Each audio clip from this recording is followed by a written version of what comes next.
I'm too young to be a wife. Those 7 words would ignite a firestorm across the Montana Territory and force one man to choose between the law and his conscience. When a 13-year-old girl arrived at Ethan Hale's ranch, fleeing a forced marriage to a violent man twice her age, he faced an impossible decision: turn her away to certain suffering, or hide her and become an outlaw himself. What happened next would divide a community, challenge every notion of justice, and prove that sometimes the bravest thing a person can do is say one simple word: no. If you want to see how far one man will go to protect an innocent life, stay until the end. And drop a comment telling me what city you're watching from. I love seeing how far these stories travel. The Montana sky bled crimson as the sun descended behind the Bitterroot Range, casting long shadows across Ethan Hale's property like dark fingers reaching toward something they could never quite grasp. He stood on his porch, one hand resting on the weathered post he'd carved himself 15 years earlier, back when hope still lived in this house. Back when laughter echoed through these rooms. Now, there was only silence. Ethan was a man carved from the same unforgiving landscape he worked. Tall, lean, with hands that bore the permanent stains of labor and eyes that had seen too much loss. His hair, once dark as creek stones, now carried streaks of gray at the temples, and deep lines framed his mouth, testimony to years of worry worn like a second skin. He was 43, though some days he felt twice that. The ranch sprawled across 200 acres of stubborn land that fought him for every bushel of wheat, every head of cattle. It wasn't much by territorial standards, but it was his. More importantly, it was far enough from town that a man could think his own thoughts, without neighbors peering through the windows of his life. He just finished the evening feeding when he saw it. A single covered wagon emerging from the cottonwood grove that marked the eastern boundary of his property. Unusual. The main road lay 3 miles south. Nobody came this way unless they were lost or didn't want to be seen. Ethan's hand moved instinctively to the rifle propped beside his door, though he didn't pick it up. Not yet. He watched as the wagon drew closer, pulled by a tired-looking mare that had seen better days. The driver sat hunched forward, and even from a distance, Ethan could see the tension in their shoulders. When the wagon finally creaked to a halt 20 yards from his porch, Ethan got his first clear look at the driver. A woman, perhaps 50, with steel gray hair pulled back so tight it seemed to stretch her features into a permanent expression of anxiety. Her dress was plain but well made, the kind worn by townsfolk with some means. Her eyes, when they met his, carried a desperation that made his stomach tighten. "Help you?" Ethan called out, not moving from the porch. Hospitality was one thing, foolishness was another. The woman's hands trembled as she wrapped the reins around the brake handle. "Mr. Hale? Ethan Hale?" "Depends on who's asking." "My name is Margaret Brennan." Her voice cracked slightly. I need to speak with you. It's urgent. It's about—" She glanced back at the covered wagon bed, then returned her gaze to him. "Please. I heard you were a decent man. I'm praying that's true." Ethan studied her for a long moment. There was no guile in her face, only fear and something that looked like shame. He descended the porch steps slowly, keeping his movements deliberate and non-threatening. "I try to be," he said quietly. "What brings you out here at dusk, Mrs. Brennan?" "It's Miss Brennan," she corrected automatically, then shook her head as if the detail didn't matter. "I've come from Millerville, 3 days' travel. I have my niece with me." As if on cue, the canvas covering the wagon bed stirred. Ethan watched as a small hand appeared, pushing the fabric aside.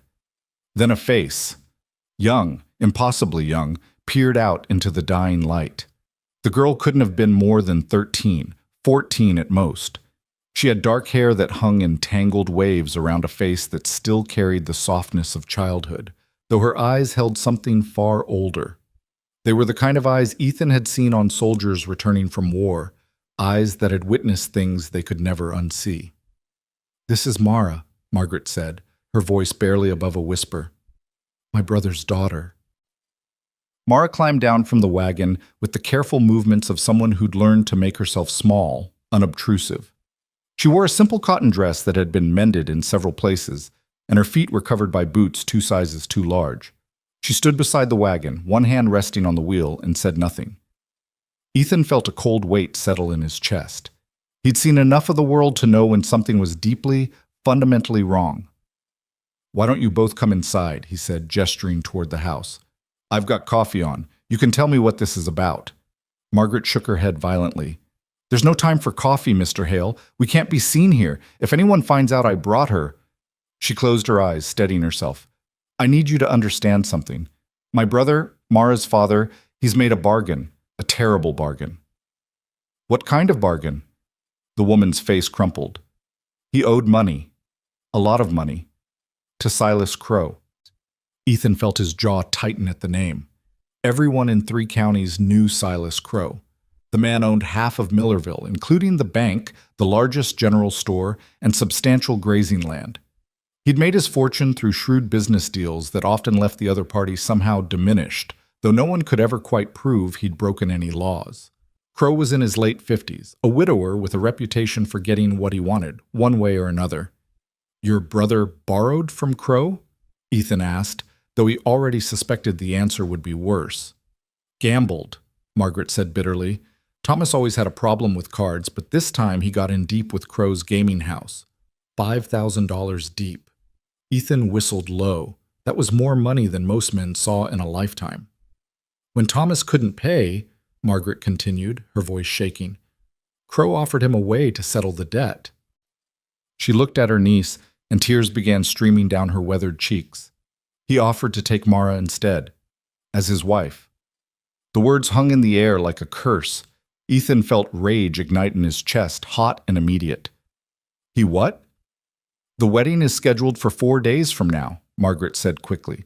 "Thomas agreed. He actually agreed, said it was a good match, that Crow could provide for her better than he ever could. But that's not why he did it. He did it to save his own skin, to clear his debts, and walk away free."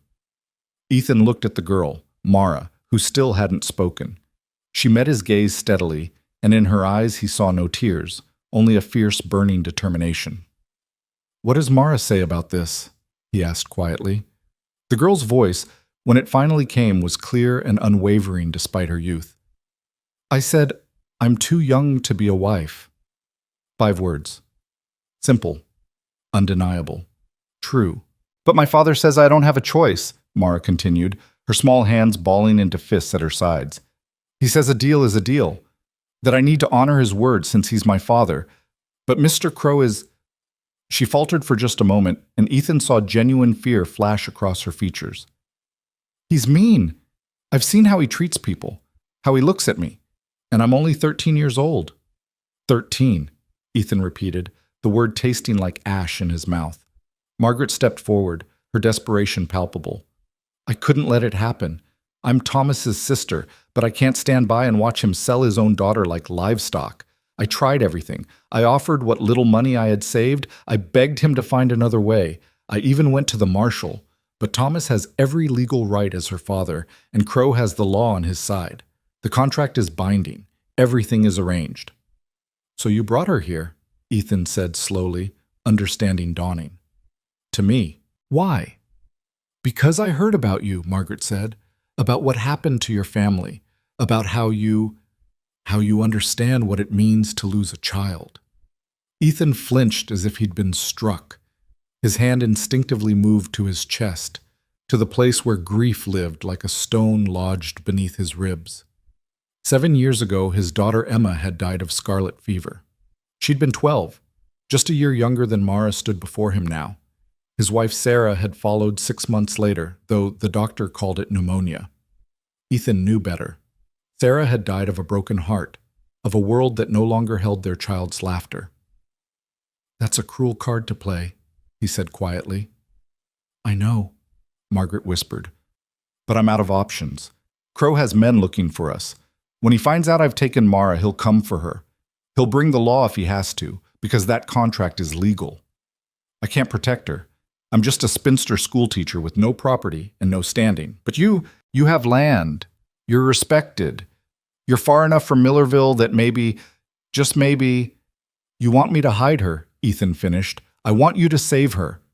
The silence that followed was broken only by the evening wind whistling through the eaves of the barn and the nervous stamping of the wagon horse. Ethan looked from Margaret to Mara, the slip of a girl who'd been bartered away like a sack of grain. Every rational part of his mind screamed at him to refuse. He'd be harboring what amounted to stolen property in the eyes of the law. Silas Crow was a powerful man with powerful friends. The marshal, the judge, half the businessmen in the territory, they all owed Crow favors or feared his retribution. Going against him would bring trouble down on Ethan like a rock slide. But then he looked at Mara's face again, and he saw Emma. Not a physical resemblance. Emma had been blonde and fair where Mara was dark. But something in her eyes, that same fierce spirit, that same bright intelligence that should have had decades ahead of it to grow and flourish. He thought about the life that awaited this child if he turned her away. Married to a man 4 times her age, a man known for his cruelty and his appetites. She'd be trapped, used, broken before she ever had a chance to become who she was meant to be. And in 10 years, 20, she might look back at this moment and wonder why no one had the courage to help her when she needed it most. Ethan had failed to save his own daughter. Emma's death had been beyond his control, an illness that swept through the territory, taking children seemingly at random. He'd held her hand as she died, whispering promises he couldn't keep about how everything would be fine. But this he could control. This choice was his to make. How long would she need to stay? He asked, and he saw hope flare in Margaret's eyes. I don't know, the woman admitted. I have a cousin in California. If I can get word to her, she might take Mara in. But it would take time to arrange, and even then, she trailed off, the impossibility of the situation evident in her expression. People will come looking, Ethan said. You understand that. They'll search every farm, every ranch within 100 miles. I know. And if they find her here, I'll be arrested, possibly worse. I know, Margaret repeated, her voice breaking. I wouldn't ask if there was any other way. But you're a good man, Mr. Hale. Everyone says so. And good men are rare enough that when you find one, sometimes you have to ask them to do the impossible. Ethan turned his gaze to Mara. What do you want, girl? Your own words. Mara straightened, her chin lifting in defiance that seemed too large for her small frame. I want to be free. I want to go to school. I want to grow up before I have to be anybody's wife. And I definitely don't want to be Silas Crow's anything. She paused, then added with quiet intensity, I'll work for my keep. Strong. I can cook and clean and help with the animals. I won't be a burden. That's not what I asked. I want you to hide me, Mara said clearly. I'm asking you to help me, please. Ethan closed his eyes. In his mind, he saw his daughter's grave, marked by a simple white cross on the hill behind the house. He saw Sarah's empty chair by the fireplace. He saw all the moments of happiness that had been stolen by forces beyond his control. But this moment, this choice, he could control. When he opened his eyes, his decision was made. Bring her inside, he said quietly. We'll figure out the rest as we go. The relief that flooded Margaret's face was almost painful to witness. She sagged against the wagon, one hand pressed to her chest as if to keep her heart from bursting. Thank you, thank you. You don't know what this means. I do know, Ethan interrupted gently. That's why I'm doing it. He looked at Mara. Come on, then. Let's get you settled before it's full dark. As Mara climbed down from the wagon, Margaret reached out and gripped Ethan's arm with surprising strength. I need to leave before anyone notices I'm gone. I'll tell Thomas she ran away, that I couldn't stop her. It might buy us some time. Won't he suspect you brought her somewhere? Probably, but he can't prove it. And Silas, Margaret's face hardened. Silas will be furious enough that Thomas might not survive the conversation anyway. Ethan escorted Mara into the house, acutely aware of how small she seemed in the doorway. The interior was sparse, a main room with a stone fireplace, a kitchen area, 2 bedrooms, and a loft where he stored supplies. Everything was clean but worn, the possessions of a man who'd stopped caring about comfort years ago. You'll sleep in the spare room, he said, gesturing to the smaller bedroom off the main area. It had been Emma's room once, though he'd stripped it bare after Sarah's death, unable to bear the reminders. Now it held only a narrow bed and a plain wooden dresser. Mara set down the small bundle of belongings she'd carried from the wagon. Apparently all she owned in the world fit into a single cloth sack. "Thank you, Mr. Hale," she said quietly.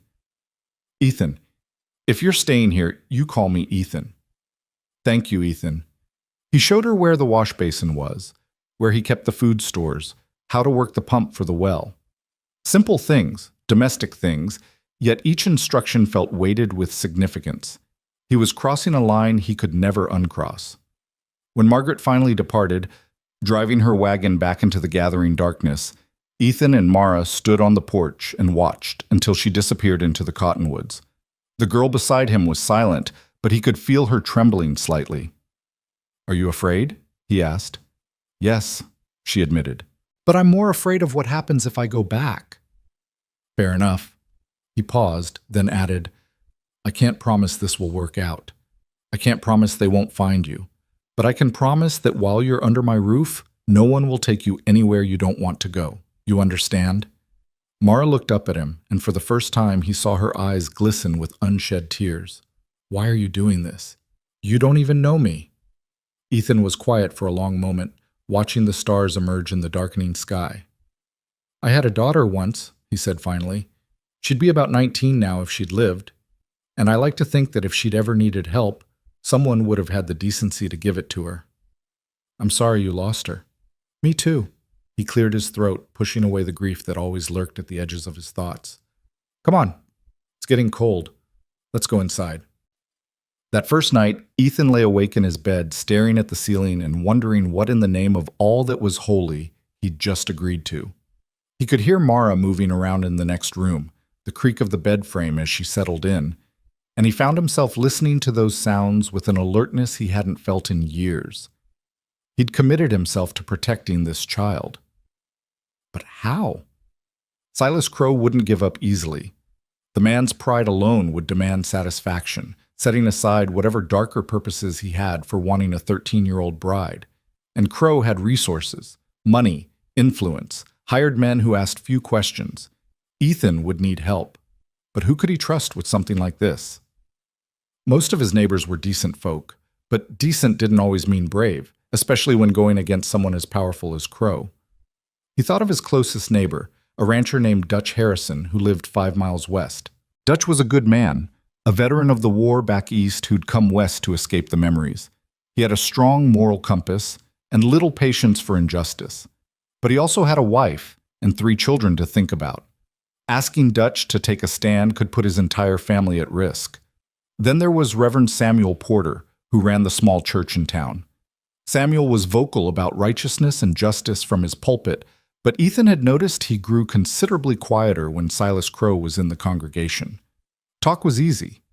Action was another matter entirely. The truth was, Ethan might be alone in this. And if that was the case, he'd need to be smart. He'd need to think several moves ahead, like a chess player anticipating his opponent's strategy. Tomorrow he'd need to make preparations. The house had a root cellar that could serve as a hiding place if searchers came. He'd need to lay in extra supplies without arousing suspicion at the general store. He'd need to establish routines that could explain any unusual activities someone might notice. But most importantly, he'd need to teach Mara how to disappear, how to move silently, how to hide quickly, how to survive if the worst came to pass and she had to run. The next morning dawned clear and cold. Ethan woke to find Mara already up, dressed in the same worn dress from the previous night. She'd somehow managed to start the fire in the stove and had coffee brewing, weak coffee, since she'd clearly never made it before, but coffee nonetheless. "You didn't have to do that," he said, though he was touched by the gesture. "I told you I'd work for my keep," Mara replied. She hesitated, then added, "I can't cook much. Aunt Margaret tried to teach me, but my father always said domestic skills were wasted on me since I was too plain to catch a husband anyway." Ethan felt anger flare at the casual cruelty of that statement. "Your father's a fool." "Yes," Mara agreed simply. "But he's still my father, and the law says he owns me until I'm of age or married off. The law isn't always right." "No, but it's still the law." They ate a simple breakfast of cornmeal mush and bacon, the silence between them not quite comfortable but not hostile either. Ethan found himself studying the girl across the table, noting the intelligence in her eyes, the careful way she observed everything around her as if cataloging details for future reference. "Can you read?" he asked. Mara's face brightened considerably. "Yes. Aunt Margaret taught me. She says I'm quite good at it, actually. I can write too, and do figures." "That's good. That's very good." An idea was forming in Ethan's mind. "Tell me, Mara, what do you want to do with your life? Assuming we can keep you safe, assuming you have a choice, what would you choose?" She didn't hesitate. "I want to be a teacher, like Aunt Margaret. I want to help other children learn, especially girls. So many girls around Millerville can't read or write because their families say it's not important. But it is important. Knowledge makes you free." "Smart girl." "That's what scares my father, I think," Mara said quietly. "I ask too many questions. I read too much. He says I've gotten ideas above my station." She paused, her expression hardening. "When Mr. Crow first came to our house to discuss the arrangement, I asked him directly what he wanted with a wife young enough to be his granddaughter. He didn't like that. I imagine he didn't. My father struck me for the impertinence, said I needed to learn my place, but Mr. Crow just smiled. It was worse than anger. He said he appreciated spirit in his possessions, as long as they learned proper obedience in time." Mara's voice dropped to barely above a whisper. "That's when I knew I had to run, because he doesn't want a wife. He wants something he can break." Ethan's hands clenched around his coffee cup hard enough that he worried the ceramic might crack. "That won't happen. I won't let it happen." "You can't promise that." "Maybe not, but I can promise I'll die trying." The certainty in his voice seemed to reassure her, and some of the tension left her shoulders. They finished breakfast in silence, and then Ethan took her outside to begin the practical work of hiding in plain sight. He showed her the barn first, pointing out the loose board in the back wall that led to a narrow space between the inner and outer walls, tight enough to be uncomfortable but large enough to conceal a small person if necessary. Then the root cellar beneath the house, accessed through a trap door in the kitchen floor that was usually covered by a heavy rug. Finally, the most important hiding spot of all, the storm shelter he dug into the hillside 50 yards from the house. "If riders come and you can't get to the cellar, you run for this shelter," he instructed. "It's disguised with brush, but once you know where it is, you can find it in the dark. Inside there's water, dried food, blankets. You could survive there for several days if you had to." Mara examined each location with careful attention, asking practical questions about approach angles and visibility. It struck Ethan that she was taking this seriously in a way that suggested she'd already accepted the danger as real and imminent. "Have you thought about what you'll do if they come?" she asked as they walked back toward the house. "Some. I figure the first searchers will be deputies or hired men. If I act natural, claim ignorance, they might move on. Crow won't want to show his hand too early. He'll try the legal routes first. And when the legal routes don't work, then things get more difficult." They were interrupted by the sound of hoofbeats on the main road. Ethan felt his pulse quicken as he turned to see a rider approaching, but his tension eased slightly when he recognized Dutch Harrison's rangy form in the saddle. "Get in the house," Ethan said quietly to Mara. "Stay away from the windows."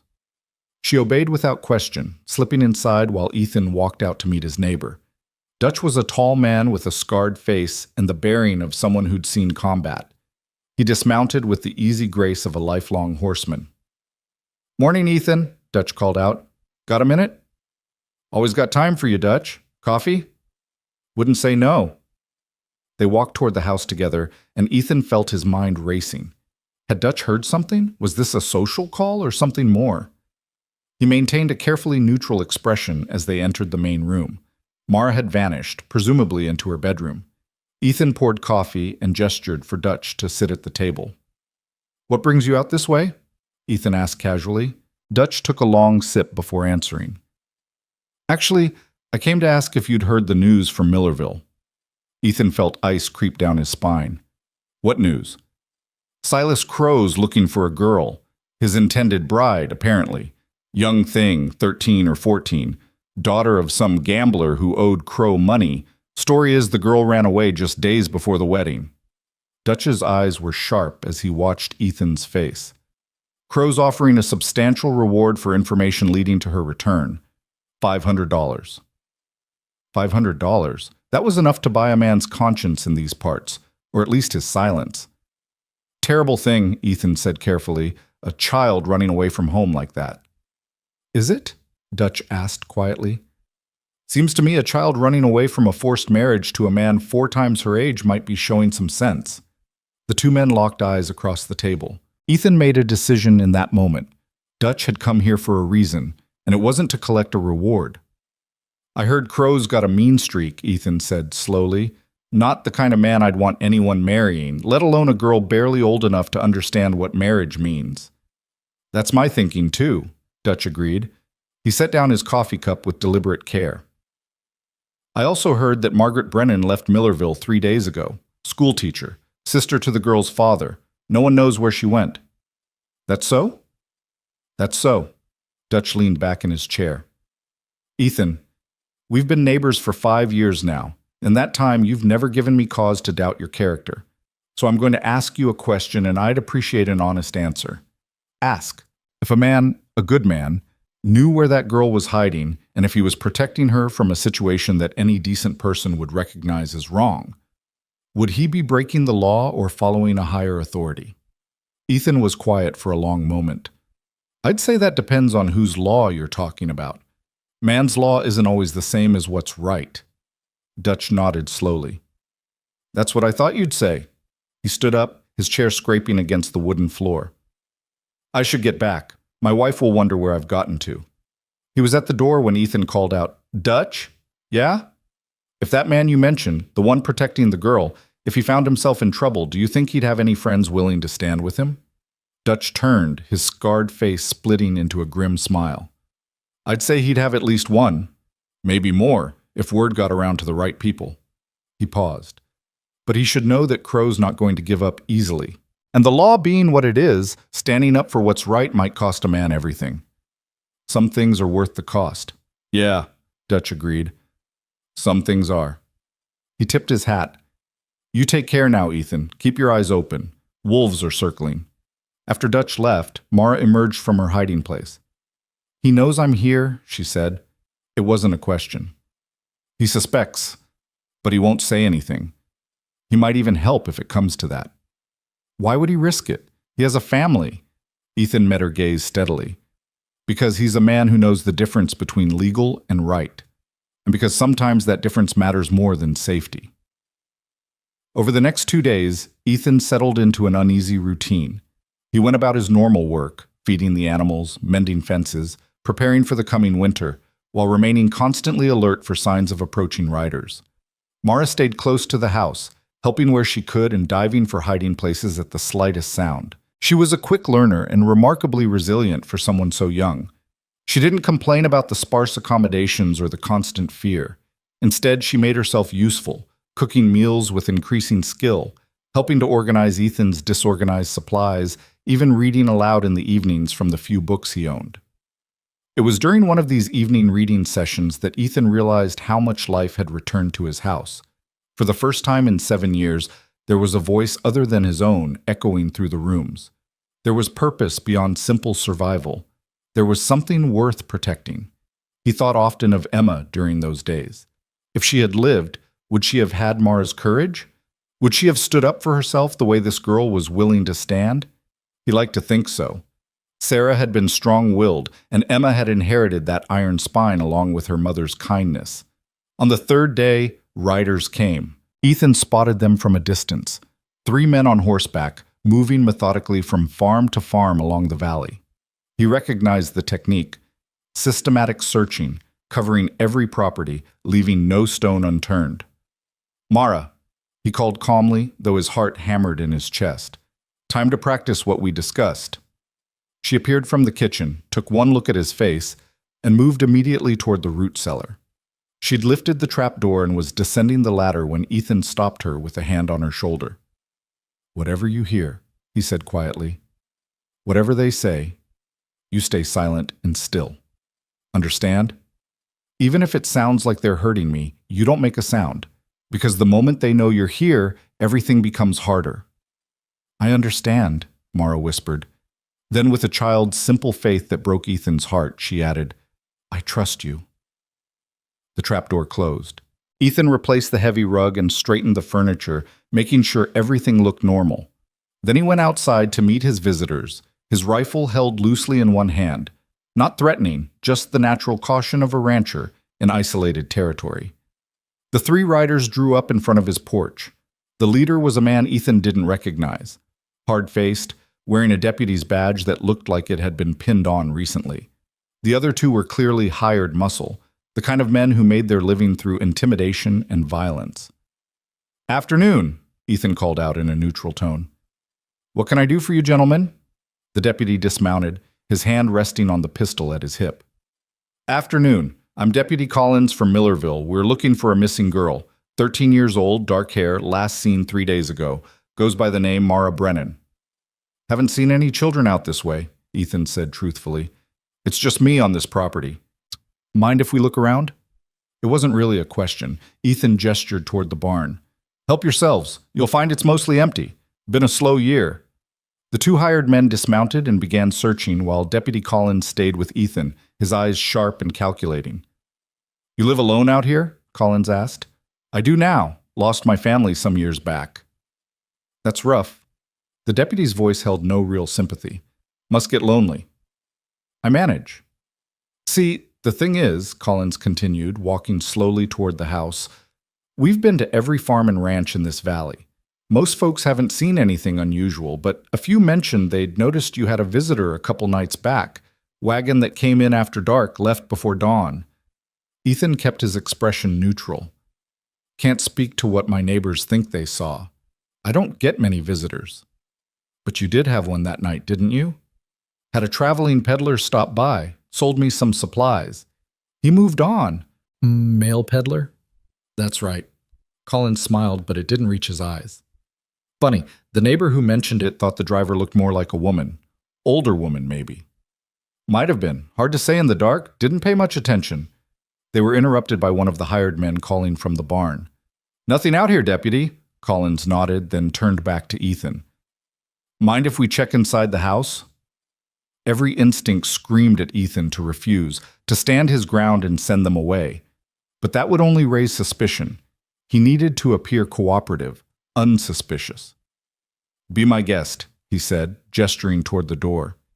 He followed them inside, his pulse pounding in his ears. The three men moved through the main room, opening cabinets and checking corners with practiced efficiency. One of the hired men started toward Mara's bedroom, and Ethan felt his hand tighten on his rifle. "Bedroom's empty," he said quickly. "Just storage." The man ignored him and pushed open the door anyway. Ethan held his breath, but the room appeared undisturbed. Mara had been careful to leave no trace of her presence. The bed was made with military precision, the dresser empty. They moved to his own bedroom next, then began examining the kitchen. One of the men's boot heels struck the floor directly over the root cellar with a heavy thud, and Ethan's heart nearly stopped. But the sound was no different from any other part of the floor, and the heavy rug concealed the trapdoor perfectly. After what felt like an eternity, Deputy Collins nodded to his companions. "Looks clean." They headed for the door, and Ethan allowed himself to breathe again. They'd made it. Mara was safe. But Collins paused on the threshold, turning back with that calculating look in his eyes. "One more thing, Mr. Hale. Mr. Crow wants it known that he's a generous man. That reward I mentioned, $500, that's for anyone who provides information. And he's made it clear he'll pay another $1,000 to the person who actually returns the girl to him." Collins let that sink in. "That's serious money. Life-changing money for a man working a hardscrabble ranch." "I'm sure it is," Ethan said evenly. "So if you were to remember anything about that wagon, or if you happen to hear anything about the girl's whereabouts, you'd be doing yourself a favor by sharing that information." "If I hear anything, I'll be sure to let someone know." Collins studied him for another long moment, then tipped his hat. "You do that." He paused at the bottom of the porch steps. "And Mr. Hale?" "Mr. Crow's a patient man, but his patience has limits. This girl is his legal property by contract. Anyone harboring her is guilty of theft and kidnapping. That carries a prison sentence, or worse." "I'll keep that in mind, Deputy."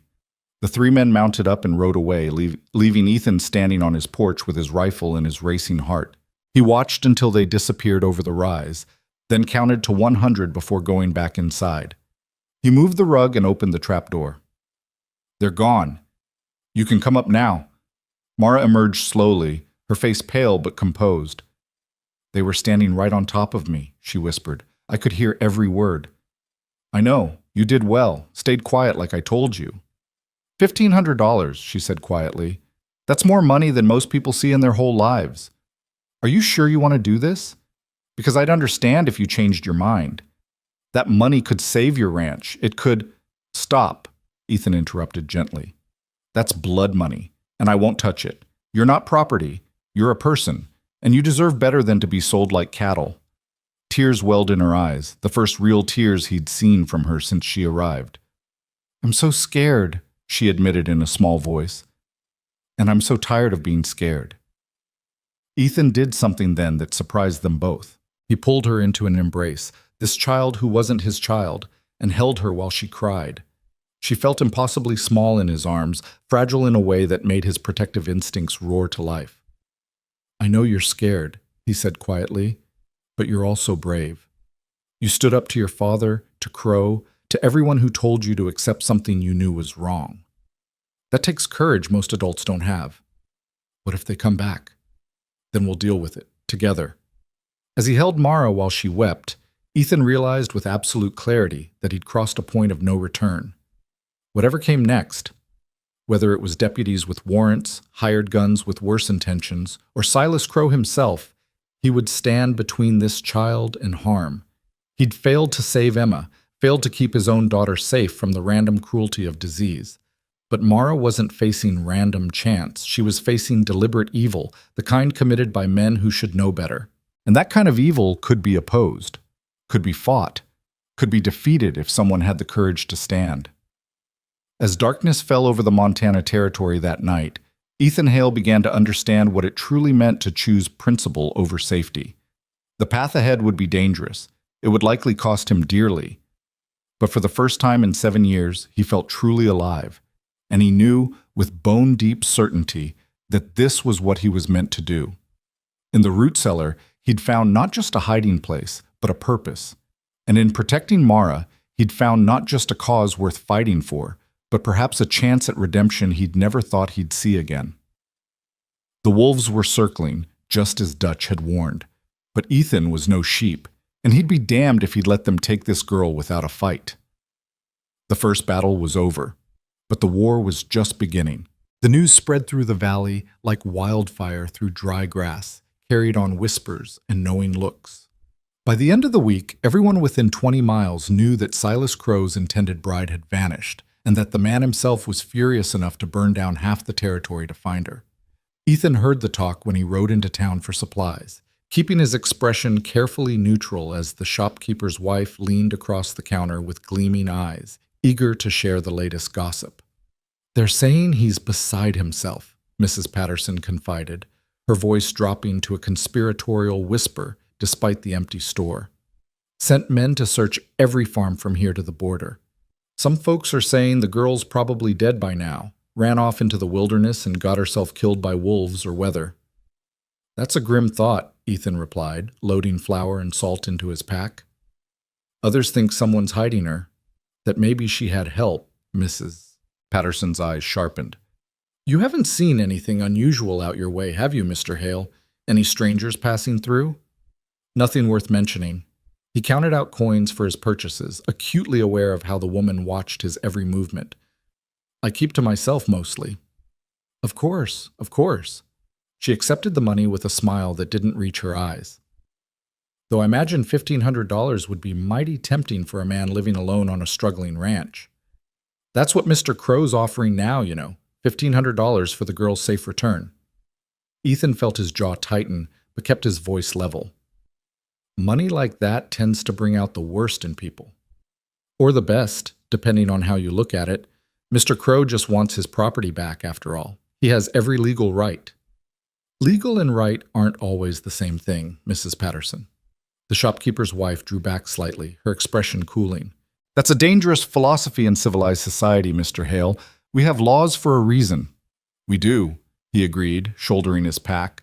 "Question is whether those laws serve justice or just power." He left before she could respond, but he felt her eyes boring into his back as he mounted his horse. The encounter left him unsettled. If even Mrs. Patterson, normally a pleasant if gossipy woman, could look at him with suspicion, how long before someone decided to search his property more thoroughly? How long before gold fever overcame neighborly respect? When he returned to the ranch, he found Mara in the barn, mucking out stalls with fierce determination. She'd taken to the physical work with surprising enthusiasm, as if she could somehow earn her keep through sheer effort. Her face was flushed with exertion, and her 2 large boots were caked with mud. "You don't have to do that," Ethan said, though he was impressed by her thoroughness. "I want to help." She leaned on the pitchfork, catching her breath. "Besides, it gives me something to think about other than everything else." He understood that impulse. Work had been his salvation in the dark months after Sarah's death, when the silence of the house threatened to swallow him whole. "The town's buzzing with talk," he said, deciding she deserved to know the truth. "Crows increase the reward. People are watching for anything unusual." Mara's face paled, but she nodded with a composure beyond her years. "How long do you think we have?" "Hard to say. Could be days, could be weeks. Depends on how desperate Crow gets and how much he's willing to spend to find you."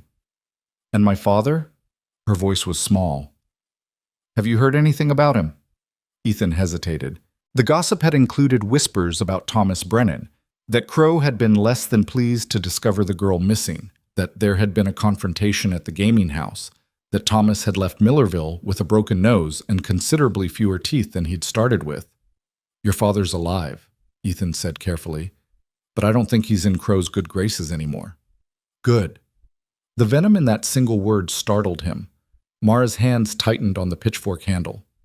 "I know I'm supposed to honor my father, but I can't. Not after what he tried to do. Not after he looked me in the eye and told me I should be grateful Mr. Crow wanted me at all." "You don't owe him anything. Family's supposed to protect each other. Not—" He stopped, struggling to find words adequate to his disgust. "Not sell their children like livestock?" Mara finished bitterly. "That's exactly what he did. And the terrible thing is, he probably doesn't even think he did anything wrong. In his mind, he made a smart business deal." They were interrupted by the sound of approaching horses, multiple riders, moving fast. Ethan's hand went instinctively to his rifle as Mara dropped the pitchfork and ran for the house without being told. He watched her disappear through the door, then turned to face whoever was coming. To his surprise, it wasn't deputies or Crow's men. It was Dutch Harrison, accompanied by 3 other ranchers Ethan recognized. Samuel Cord, a grizzled cattleman who ran stock on the land north of Dutch's spread, Jacob Mueller, a German immigrant who'd homesteaded in the valley 5 years earlier, and Tom Ridley, a younger man who'd inherited his father's ranch and was still learning the business. Dutch dismounted first, his expression grim. "We need to talk, Ethan." "About what?" "About the fact that you've got Mara Brennan hidden somewhere on this property and what we're going to do about it." Ethan felt his world tilt. His hand tightened on the rifle, calculating distances and angles. 4 men against 1. Not odds he liked. But before he could speak, Dutch raised his hands in a placating gesture. "Easy, friend. We're not here to turn her in. We're here to help." "Help?" Ethan echoed, not daring to hope. Samuel Cord spat tobacco juice into the dirt and nodded. "That's right. We've all heard what Crow's trying to do, and we're not having it. Man wants to marry a girl barely old enough to understand what marriage means. That's not right, legal contract or not." Jacob Miller's accent thickened with emotion as he added, "In the old country, I see men with power do terrible things because no one stopped them. I come to America because here, we are supposed to be free.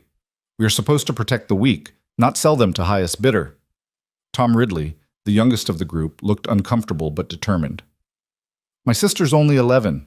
If someone tried to do to her what Crow's trying to do to that girl, I'd want someone to stand up for her. Seems only right to return the favor." Ethan felt something loosen in his chest, a tension he hadn't realized he was carrying. "You're serious about this?" "Dead serious," Dutch confirmed. "We've been talking amongst ourselves. There are maybe a dozen families in this valley who aren't sitting right with what's happening. We can't stop Crow outright. He's got too much money and influence for that. But we can make it harder for him to find the girl. We can watch each other's backs. And if it comes to a fight, The four men exchanged glances. Finally, Samuel spoke. Then it comes to a fight. I didn't serve 3 years in the war just to come home and watch powerful men abuse children without consequence. Relief and gratitude warred in Ethan's chest. He wasn't alone after all. But the feeling was quickly followed by concern. You all understand what you're risking? Crow's not going to take kindly to anyone interfering. He could make life difficult for you and your families. He could try, Dutch said with a hard smile. But there's a difference between one rancher standing alone and a dozen standing together. Crow's powerful, but he's not invincible. Ethan studied the faces of these men. His neighbors, some of them friends, all of them now allies in something that could destroy them. The weight of responsibility sat heavy on his shoulders. I appreciate this more than I can say, he said quietly. But I won't lie to you.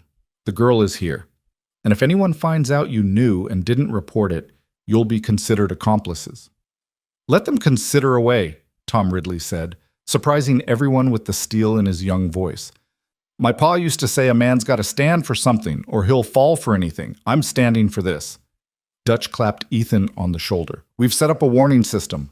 If anyone sees Crow's men or deputies heading this way, they'll ride ahead and give you notice. Should buy you enough time to get the girl hidden properly. There's more, Samuel added. We've been spreading some false trails. Mentioned to a few loose-lipped folks that we heard the girl might have caught a ride on a freight wagon heading east, or that someone saw a young woman matching her description boarding the stagecoach to Denver. Let Crow chase shadows for a while. Ethan felt his throat tighten with emotion he couldn't quite name. 7 years of isolation had taught him to expect nothing from others, to rely only on himself. But here were 4 men willing to put everything at risk for a child they'd never met, simply because it was the right thing to do. Thank you, he said, and the words felt inadequate. Don't thank us yet, Dutch replied. This is just the beginning. Crow's going to escalate. He has to, or he looks weak. And weak is one thing Silas Crow cannot afford to appear. The men stayed for another hour, discussing strategy and contingencies. They agreed on signal fires and meeting points, on ways to communicate without drawing attention, on what to do if the situation deteriorated further. By the time they rode away, Ethan felt simultaneously more secure and more vulnerable than before. He had allies now, but that also meant more people who could be hurt by his choices. Mara emerged from her hiding place in the root cellar after Ethan gave the all clear. Her eyes were red from crying, and he realized she'd heard everything. They're going to help us? She asked, her voice wavering between hope and disbelief. They are. Why? They don't even know me. Ethan thought about how to answer that. Because they're good men who understand that some things are more important than safety or profit. And because they have daughters and sisters and wives, and they know what it would mean if someone stood up for them. I don't deserve this, Mara whispered. Yes, you do. Every child deserves protection. Every person deserves the freedom to choose their own life. He paused, then added gently, You didn't do anything wrong, Mara. Your father's debts aren't your burden to carry. She nodded, but tears continued to stream down her face. Ethan let her cry, understanding that sometimes words weren't what a person needed. Sometimes they just needed to know someone else was there, bearing witness to their pain. That night, as Ethan lay in bed staring at the ceiling, he thought about the path he'd chosen and the men who'd chosen to walk it with him. It reminded him of something his own father had once said, that the measure of a community wasn't in its prosperity, but in how it treated its most vulnerable members. By that measure, this valley was proving itself worthy. But he also knew Dutch was right. Crow would escalate. The man's pride demanded satisfaction, and every day the girl remained missing was another blow to his reputation. Someone as powerful as Silas Crow didn't become powerful by accepting defeat gracefully. The escalation came sooner than expected. 2 days later, Ethan was repairing a section of fence when he spotted a dust cloud on the horizon. Too large to be a single rider, too organized to be a cattle drive. His stomach dropped as he counted the approaching figures, at least a dozen men, moving with military precision toward his property. He ran for the house, calling for Mara as he burst through the door. Riders coming! A lot of them! She appeared instantly, her face pale but composed. They'd practiced this scenario so many times that her movements were automatic now.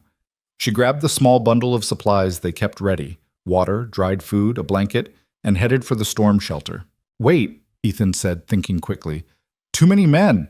They'll search everywhere, including the shelter. We need to try something different. What do you mean? He made a split-second decision. Get changed into these. He pulled clothes from his chest, his smallest shirt, a pair of work pants he'd shrunk in the wash. And tie your hair up. Cover it with this hat. Understanding dawned in Mara's eyes. You want me to pretend to be a boy. It's risky, but if they're looking for a girl, they might overlook a ranch hand working in the barn. Can you do it? I can try. She changed quickly while Ethan kept watch out the window. The riders were getting closer, close enough now that he could make out individual figures. His blood ran cold when he recognized the man at the front. Silas Crow himself had come calling. Crow was a commanding figure even at 57, tall and broad-shouldered with silver hair swept back from a face that might have been handsome if not for the cruelty that lurked in his eyes. He wore expensive clothing that looked out of place on horseback, a dark suit with a gold watch chain, polished boots that had never seen real work. Behind him rode a mixture of deputies and hired guns, all armed, all looking ready for trouble. How do I look? Mara asked, and Ethan turned to find her transformed. With her hair hidden under the oversized hat and her frame disguised by baggy clothing, she could pass for a young boy if no one looked too closely. Smudge some dirt on your face, he instructed. And when they get here, keep your head down. Work on something that keeps you busy and away from direct sight. Can you pitch hay into the stalls? Yes. Then do that. Don't speak unless you absolutely have to, and if you do, keep your voice low. Understand?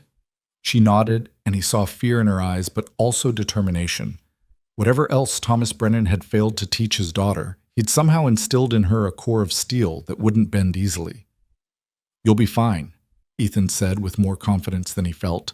Just remember, you're not Mara right now. You're Mark, my nephew visiting from back east. You've never heard of Silas Crow or any missing girl. You're just a boy doing chores. Mark, she repeated, trying the name out. Okay, I can be Mark. She slipped out the back door toward the barn while Ethan composed himself and walked out to meet his unwelcome visitors. The riders had formed a semicircle in front of his house, effectively boxing him in. Crow sat at the center on a magnificent bay horse, looking down at Ethan with an expression of cold assessment.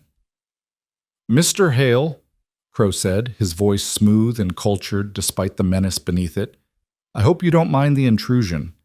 Seems I don't have much choice in the matter, Ethan replied evenly. That's a lot of men for a social call, Mr. Crow. I prefer to be thorough. Crow dismounted with practiced ease and approached until he stood just outside of what most men would consider comfortable conversation distance, a deliberate invasion of personal space. I believe you know why I'm here. I can guess. You're looking for your runaway bride. She's not a runaway. She's stolen property. Ethan felt anger surge but kept it in check. Strange way to talk about a person. Is it? Crow's eyes narrowed. Her father signed a contract, legal and binding. The girl is mine by right of that contract until such time as she's delivered for our wedding. Anyone preventing that delivery is guilty of theft. Assuming someone's preventing it. Far as I know, the girl ran off on her own.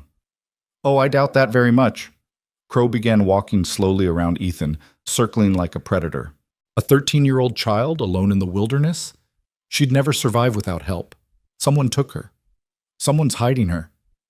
If they are, it's not me. Isn't it? Crow stopped directly in front of Ethan, close enough that Ethan could smell his expensive cologne. You see, I've made inquiries, asked around about who might have the foolish courage to interfere in my business. Your name came up several times. People talk, doesn't mean they know anything. They talk about how you lost your daughter years ago, how you've been alone ever since, nursing your grief like a wound you won't let heal.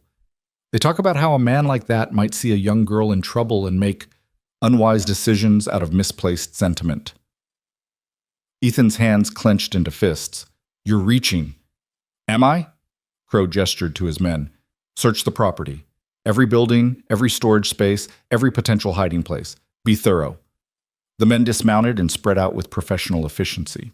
Ethan watched helplessly as they invaded his home, his barn, his privacy. 4 men entered the house while others headed toward the outbuildings. Through the barn door, he could see Mark, pitching hay into a stall with her back to the entrance. The picture of a bored teenage boy doing tedious work. Crow remained with Ethan, his presence a calculated intimidation. "I'm willing to be reasonable about this," he said conversationally. "The reward stands, $1,500 for information leading to her return. No questions asked about who might have been sheltering her. A man could do a lot with that kind of money." "I'm sure he could." "Your ranch is struggling, Mr. Hale. I can see it. The fences need repair, the barn roof is sagging. You're at least a season behind on proper maintenance. $1,500 would solve a lot of problems. Or create new ones." Crow's expression hardened. "You're making this more difficult than it needs to be." "The girl belongs to me. That's a legal fact. You can either help me recover my property and be compensated, or you can continue this stubborn resistance and face the consequences." "What consequences would those be?" "Obstruction of justice, theft, kidnapping. Those are serious crimes, Mr. Hale. Prison offenses, and that's assuming I pursue legal remedies." The threat hung in the air, unmistakable.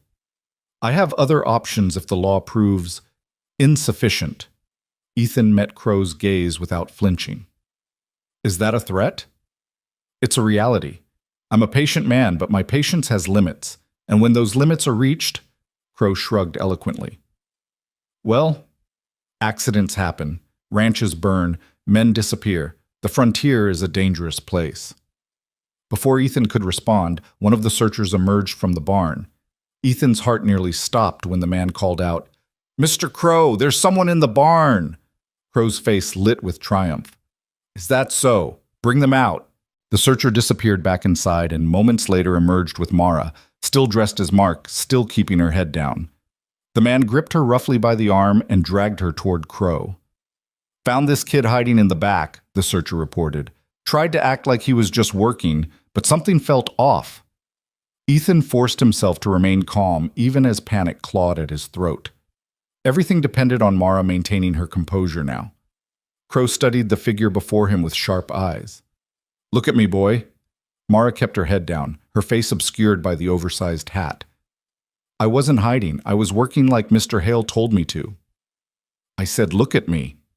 Slowly, Mara raised her head, meeting Crow's gaze with an expression of confused defiance. Ethan held his breath, waiting for recognition to dawn in the man's eyes. But Crow frowned, uncertainty flickering across his features. The dirt smudged on Mara's face, the baggy clothing, the low pitch she'd affected in her voice. All of it combined to create an effective disguise. "Who are you?" Crow demanded. "Mark, sir. Mark Hale." She deepened her voice slightly, roughened it. "Ethan's my uncle. I'm visiting from back east, helping with the ranch work." "You're Hale's nephew?" Crow turned to Ethan, suspicion evident. Ethan nodded, hoping his face didn't betray the terror he felt. "My sister's boy. Sent him out here to learn some discipline. City life was making him soft." "How long has he been here?" "About a week." "Convenient timing," Crow observed. He looked back at Mara, his eyes narrowing. "Take off that hat, boy." This was the moment of truth. If Mara removed the hat and Crow saw her long hair, the game was over. Ethan tensed, preparing to fight even though he was vastly outnumbered. But Mara surprised them all. With a sullen teenage shrug, she pulled off the hat, revealing hair that had been roughly chopped short, barely 2 inches long all around her head. Ethan struggled to keep the shock off his face. When had she cut her hair? It must have been during the frantic minutes while she was changing clothes, a desperate gamble that might just save her life. Crow stared at the short-haired figure before him, clearly torn between suspicion and the evidence of his own eyes. The girl he was looking for had long, dark hair. Everyone knew that. This boy had short hair and an angular face smudged with dirt. "How old are you?" Crow asked.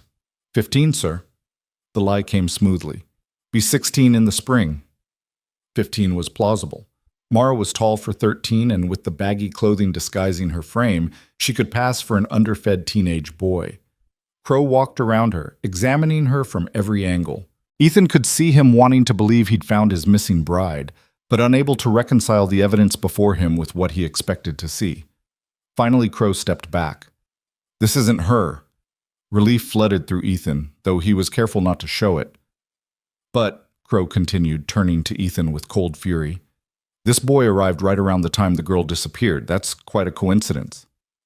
Sometimes coincidences are just coincidences, Ethan said, and sometimes they're cover stories. Crow gestured to two of his men. Hold the boy. I want to ask him some questions. The men grabbed Mara roughly, and Ethan started forward instinctively. There's no need for that. Stay where you are, Mr. Hale, unless you'd like my men to hold you as well. Crow approached Mara, looming over her. Now then, boy. I'm looking for a girl, 13 years old, dark hair, probably frightened. Have you seen anyone matching that description around here? No, sir, Mara said steadily. Just been working since I got here. Uncle Ethan keeps me busy. And you came from where exactly? Chicago, sir. My ma thought ranch work would straighten me out. Chicago. Crow's eyes glittered. Long way from home. Must have been a difficult journey for a boy your age. It wasn't so bad. Spent most of it reading. You can read? Yes, sir. Ma made sure of that at least. The interrogation continued for several more minutes, Crow probing for inconsistencies while Mara maintained her story with remarkable composure. Ethan watched, simultaneously terrified and proud. This child was braver than most grown men he'd known. Finally, Crow seemed to accept that this rough-looking ranch hand wasn't the delicate bride he was seeking. He released Mara with a disgusted gesture and turned back to Ethan. My men will finish searching the property. If I find any evidence that you're lying to me, Mr. Hale, you'll regret it for whatever short time remains of your life. The search continued for another hour. They turned the house inside out, checked every building, even examined the storm shelter. But they found nothing. No sign of a girl, no evidence of deception beyond a visiting nephew who might or might not actually exist. When they finally mounted up to leave, Crow paused beside Ethan. This isn't over. I'll find her eventually, and when I do, I'll remember everyone who impeded my search. I'm sure you will. Crow's face twisted with rage at Ethan's calm tone. For a moment it seemed he might order his men to attack right then, but instead, he spurred his horse violently and galloped away, his entourage following in a cloud of dust. Ethan and Mara stood frozen until the riders disappeared from view. Then Mara's legs gave out, and she collapsed onto the porch steps, shaking uncontrollably. I thought he had me, she gasped. When he made me take off the hat, I thought... You did brilliantly, Ethan said, sitting beside her. When did you cut your hair? While I was changing, I grabbed your shears and just cut it all off. I figured if I was going to pretend to be a boy, I should look like one. She touched her roughly shorn head self-consciously. Is it awful? It probably saved your life. They sat together in the fading afternoon light, both processing how close they'd come to disaster. Finally, Mara spoke again, her voice small. He's not going to stop, is he? No, Ethan admitted. He's not. And the law's on his side. The law's on his side. So what do we do? Ethan thought about Dutch and the other ranchers, about the warning system they'd established, about the growing network of people who'd decided that some things mattered more than legal contracts. We keep fighting, he said finally. We keep you safe for as long as we can. And we hope that eventually someone with actual authority and actual conscience decides to do the right thing. That's not much of a plan. No, Ethan agreed, but it's the only one we've got. As darkness fell over the ranch that evening, Ethan lit the signal fire that would tell Dutch and the others that Crow had come and gone. Within an hour, he saw answering fires spring up across the valley. Silent messages of solidarity from neighbors he was only now learning to trust. Mara stood beside him, watching the fires bloom like stars against the dark landscape. They're all risking so much for me, she said quietly. People I've never even met. They're not just doing it for you, Ethan replied. They're doing it because if they let this happen, if they let a man like Crow buy and sell a child without consequence, then what does that say about them? About who they are? It says they're better than most people. Maybe. Or maybe it just says they're people who remember that laws are meant to serve justice, not replace it. That night, neither of them slept well. They both knew the next confrontation was coming, and next time Crow might not be satisfied with searching. Next time he might bring the full weight of the law down on Ethan's head. But for tonight, they were safe. For tonight, the valley stood with them, and tomorrow would have to take care of itself. The uneasy peace lasted exactly 6 days. Ethan woke before dawn on the 7th morning to find Dutch Harrison hammering on his door, his face grim in the pre-dawn darkness.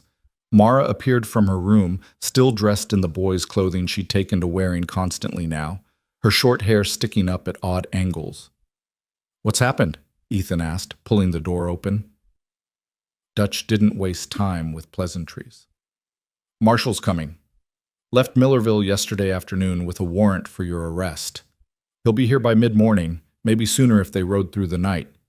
Ethan felt his stomach drop. "On what charges?" "Kidnapping, harboring a fugitive, obstruction of justice." Dutch's expression was bleak. "Crow went to the territorial judge, convinced him you're hiding the girl. The judge issued the warrant based on circumstantial evidence in Crow's testimony. But they searched this place top to bottom. They found nothing."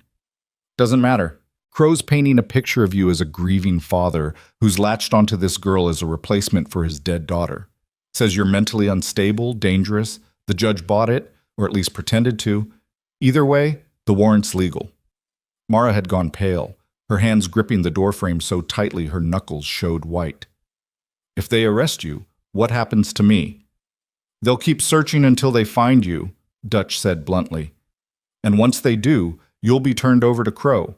The law considers you his property until you reach majority or marry someone else." "I won't go back," Mara said, her voice shaking but determined. "I'd rather die out in the wilderness than marry that man." "It won't come to that," Ethan said, though he wasn't sure he believed it. He turned to Dutch. "How many men are coming with the marshal?" "4 deputies at least, maybe more, and Crow himself is riding with them. He wants to be there when you're arrested." "Of course he does." Ethan's mind raced through possibilities, each one bleaker than the last. If he resisted arrest, they'd charge him with assault on a lawman. If he surrendered, Mara would be left unprotected. And if he ran, he'd be a fugitive for the rest of his life. "There's more," Dutch continued. "Samuel Cord rode into Millerville yesterday, asking around. He heard Crow talking to the judge about making an example out of anyone who interfered with the recovery of his property. That means anyone caught helping you could face charges too." "Then you should go," Ethan said immediately. "All of you. Get as far from this as possible before you're caught up in it." Dutch's laugh was bitter. "Too late for that. We're already caught up in it. The question is what we do about it." "What can we do? The law's on Crow's side." "The law's on Crow's side because he bought it," Dutch corrected. "That doesn't make it right, and it doesn't mean we have to roll over and accept it." But before Ethan could respond, they heard more horses approaching. His hand went to his rifle, but Dutch shook his head. "It's Samuel and the others. We called a meeting last night after I heard about the warrant. Figured we should talk through our options." Within minutes, Ethan's small house was crowded with nearly a dozen ranchers and their wives. Samuel Cord stood near the fireplace, his weathered face set in determined lines. Jacob Mueller had brought his wife Anna, a sturdy woman with kind eyes and iron-gray hair. Tom Ridley was there, along with his older brother James, who'd been away during the earlier confrontations. Even old Walter Chen, who ran a small farm on the eastern edge of the valley, had made the journey despite his 70 years.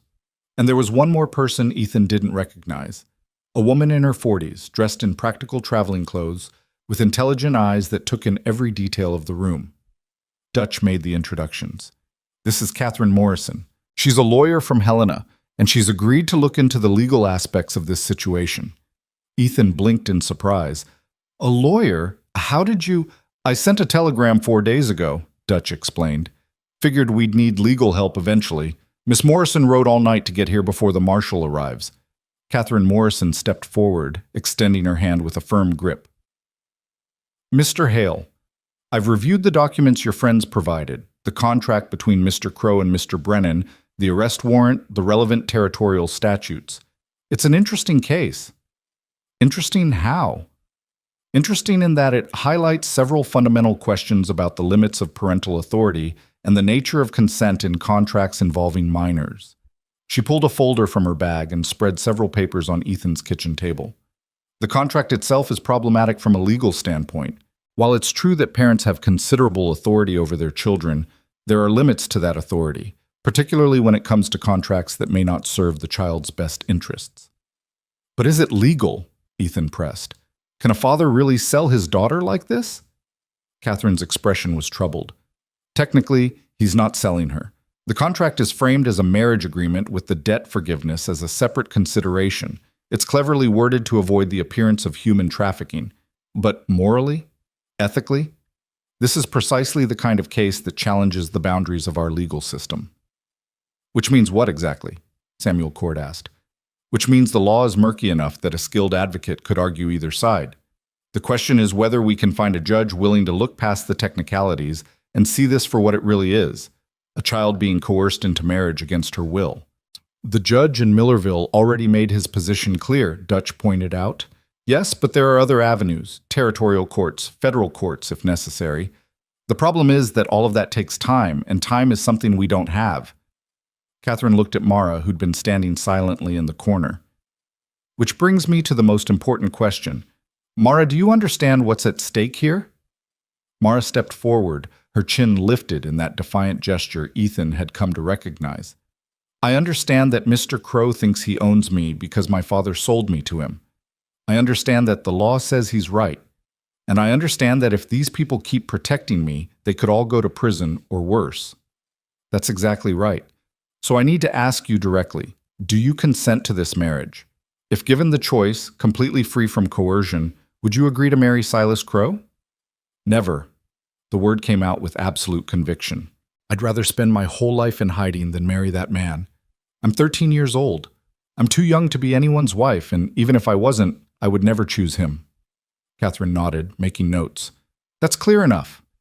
The challenge is that under current law, your consent isn't strictly required until you reach the age of majority or are legally emancipated. Your father's consent is sufficient for the contract to be binding.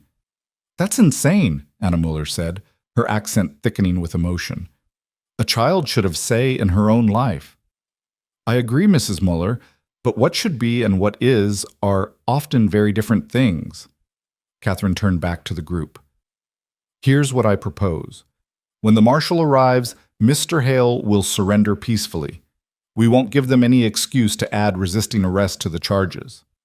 Absolutely not, Ethan said immediately. If I'm arrested, there's no one to protect Mara. There are 11 of us here who can protect her, Dutch countered. But if you resist and they shoot you dead, you can't help her at all. Dutch is right, Catherine said. We need you alive and able to testify. While you're being processed, I'll file an emergency petition with the territorial court requesting a hearing on the validity of the marriage contract. I'll argue that the contract violates public policy and that Mara should be granted temporary emancipation pending a full review. Will that work? Tom Ridley asked. Honestly, I don't know, but it's the best shot we have at creating a legal pathway out of this mess. Catherine looked at each of them in turn. I won't lie to you, this is a long shot. The territorial courts tend to be conservative on questions of parental authority. But if we can get Mara in front of a judge, if we can make the judge see her as a person rather than as property, we might have a chance. And if we can't? Jakob Mueller asked quietly. Catherine's expression was grave. Then Mara will be turned over to Crow. Mr. Hale will likely spend several years in prison, and everyone who helped will face legal consequences of their own. The room fell silent as the weight of those words settled over them. Ethan looked at the faces around him. Neighbors who'd become allies, strangers who'd become friends, all of them willing to risk everything for a principle that couldn't be measured in dollars or defended by force of arms. I can't ask you to do this, he said quietly. Any of you. This is my choice, my consequence to face. You're not asking, Dutch replied. We're choosing. There's a difference. My husband and I, we come from Germany to escape tyranny, Anna Muller said, her voice trembling but firm. Here is supposed to be different. Here is supposed to be free. If we do nothing while child is sold like cattle, then what we escape from? We escape nothing. We bring the tyranny with us. Walter Chen spoke for the first time, his voice reedy with age but strong with conviction. In my country, we have saying, when good men do nothing, evil men win everything. I am old man, not many years left, but I will not spend those years knowing I stood by while wrong was done and I did nothing. One by one, each person in the room affirmed their commitment. Some spoke at length, others with just a few words. But the message was unanimous. They would stand together, whatever the cost. Ethan felt his eyes burning with tears he refused to shed. 7 years of isolation, of grief so deep it had carved him hollow, and now these people were teaching him what he'd forgotten. That standing alone was sometimes necessary, but standing together was always better. "Thank you," he said, and the words felt woefully inadequate. "All of you, thank you." Mara stepped forward then, her young face solemn. "I need to say something too.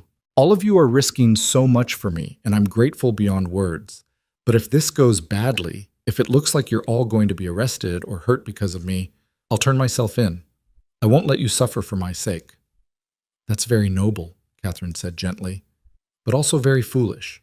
If you turn yourself in, everything these people have risked will be for nothing, and you'll be trapped in a marriage to a man who will almost certainly punish you for the trouble you've caused him. Better me than all of you." "No," Ethan said firmly, "not better. You didn't choose any of this, Mara. Your father made a terrible decision and you're paying the price, but we're all choosing to stand with you because it's the right thing to do. Don't diminish that choice by trying to sacrifice yourself." Before Mara could respond, they heard the sound they'd been dreading, multiple horses approaching at a steady pace. Tom Ridley, who'd been watching from the window, turned with a pale face. "They're here. At least 6 riders, maybe more coming behind." The room erupted into controlled chaos. Catherine quickly gathered her papers while the ranchers moved to strategic positions, not to fight, but to bear witness. Anna Muller took Mara by the shoulders. "Listen to me, child. Whatever happens, you tell the truth. You say clearly that you do not want this marriage. You make sure everyone hears you. You understand?" Mara nodded, tears streaming down her face. "I understand." Ethan moved to the door, his rifle conspicuously absent from his hands. He'd left it leaning against the wall inside, a deliberate choice to show he wasn't planning violence. Dutch stood beside him, solid and reassuring. "Whatever happens out there," Dutch said quietly, "remember that we're with you. You're not alone in this." "I know, that makes it worse somehow, knowing that my choices are affecting all of you." "Your choices?" Dutch shook his head. "Ethan, you didn't create this situation. Crow did. Mara's father did. You just decided not to look the other way, and there's nothing shameful in that." The riders drew up in front of the house, and Ethan got his first clear look at Marshal William Garrett. The marshal was a man in his late 50s, with iron gray hair and a face weathered by decades of frontier law enforcement. He wore his authority with the ease of long practice, but Ethan thought he detected something in the man's eyes, a flicker of uncertainty, perhaps even discomfort. Beside the marshal sat Silas Crow, resplendent in another expensive suit, his face alight with anticipation. 4 deputies flanked them, all armed, all watching Ethan's house with wary eyes. The marshal dismounted slowly, his hand resting on his pistol but not drawing it. "Ethan Hale? That's me. I have a warrant for your arrest on charges of kidnapping and harboring a fugitive." The marshal pulled a folded document from his coat. "You want to read it? Or should I just tell you what it says?" "I can imagine what it says." Ethan descended the porch steps slowly, hands visible and empty. "I'm not going to resist, Marshal." Garrett's eyebrows rose slightly, as if he'd expected more of a fight. "That's smart of you. Makes things easier for everyone." "Before you arrest him," Catherine Morrison said, stepping out of the house, "I'd like to state for the record that I am Catherine Morrison, attorney at law, and I'm representing Mr. Hale in this matter. I have several objections to the validity of this warrant and the underlying charges." The marshal looked at her with something between surprise and respect. "You're a long way from Helena, Miss Morrison." "Justice doesn't recognize distance, Marshal Garrett, and this case raises serious questions about the application of territorial law." Crow spurred his horse forward, his face twisted with impatience. "This is ridiculous. The warrant is valid, the charges are clear, and this man is a criminal. Arrest him, and let's be done with it." "Mr. Crow," the marshal said with surprising sharpness, "I'll thank you to let me do my job. I know you're anxious to resolve this situation, but I won't be rushed into improper procedure." Crow's jaw clenched, but he fell silent, seething. The marshal turned back to Ethan. "I'm going to need to search the premises again. The warrant authorizes it." "Search all you want," Ethan said. You won't find anything you didn't find last time. Maybe not. But Mr. Crow has sworn an affidavit stating that you're hiding Mara Brennan on this property. If he's right, I need to recover her. If he's wrong, that's something the court will sort out. And if the girl doesn't want to be recovered? Catherine asked. If she's here of her own free will, fleeing a forced marriage to a man 4 times her age? That's not how the law works, ma'am. Her father has legal authority over her until she's of age. If he's contracted her into marriage, that's his right. However distasteful some of us might find it. Some of us? Dutch Harrison stepped forward.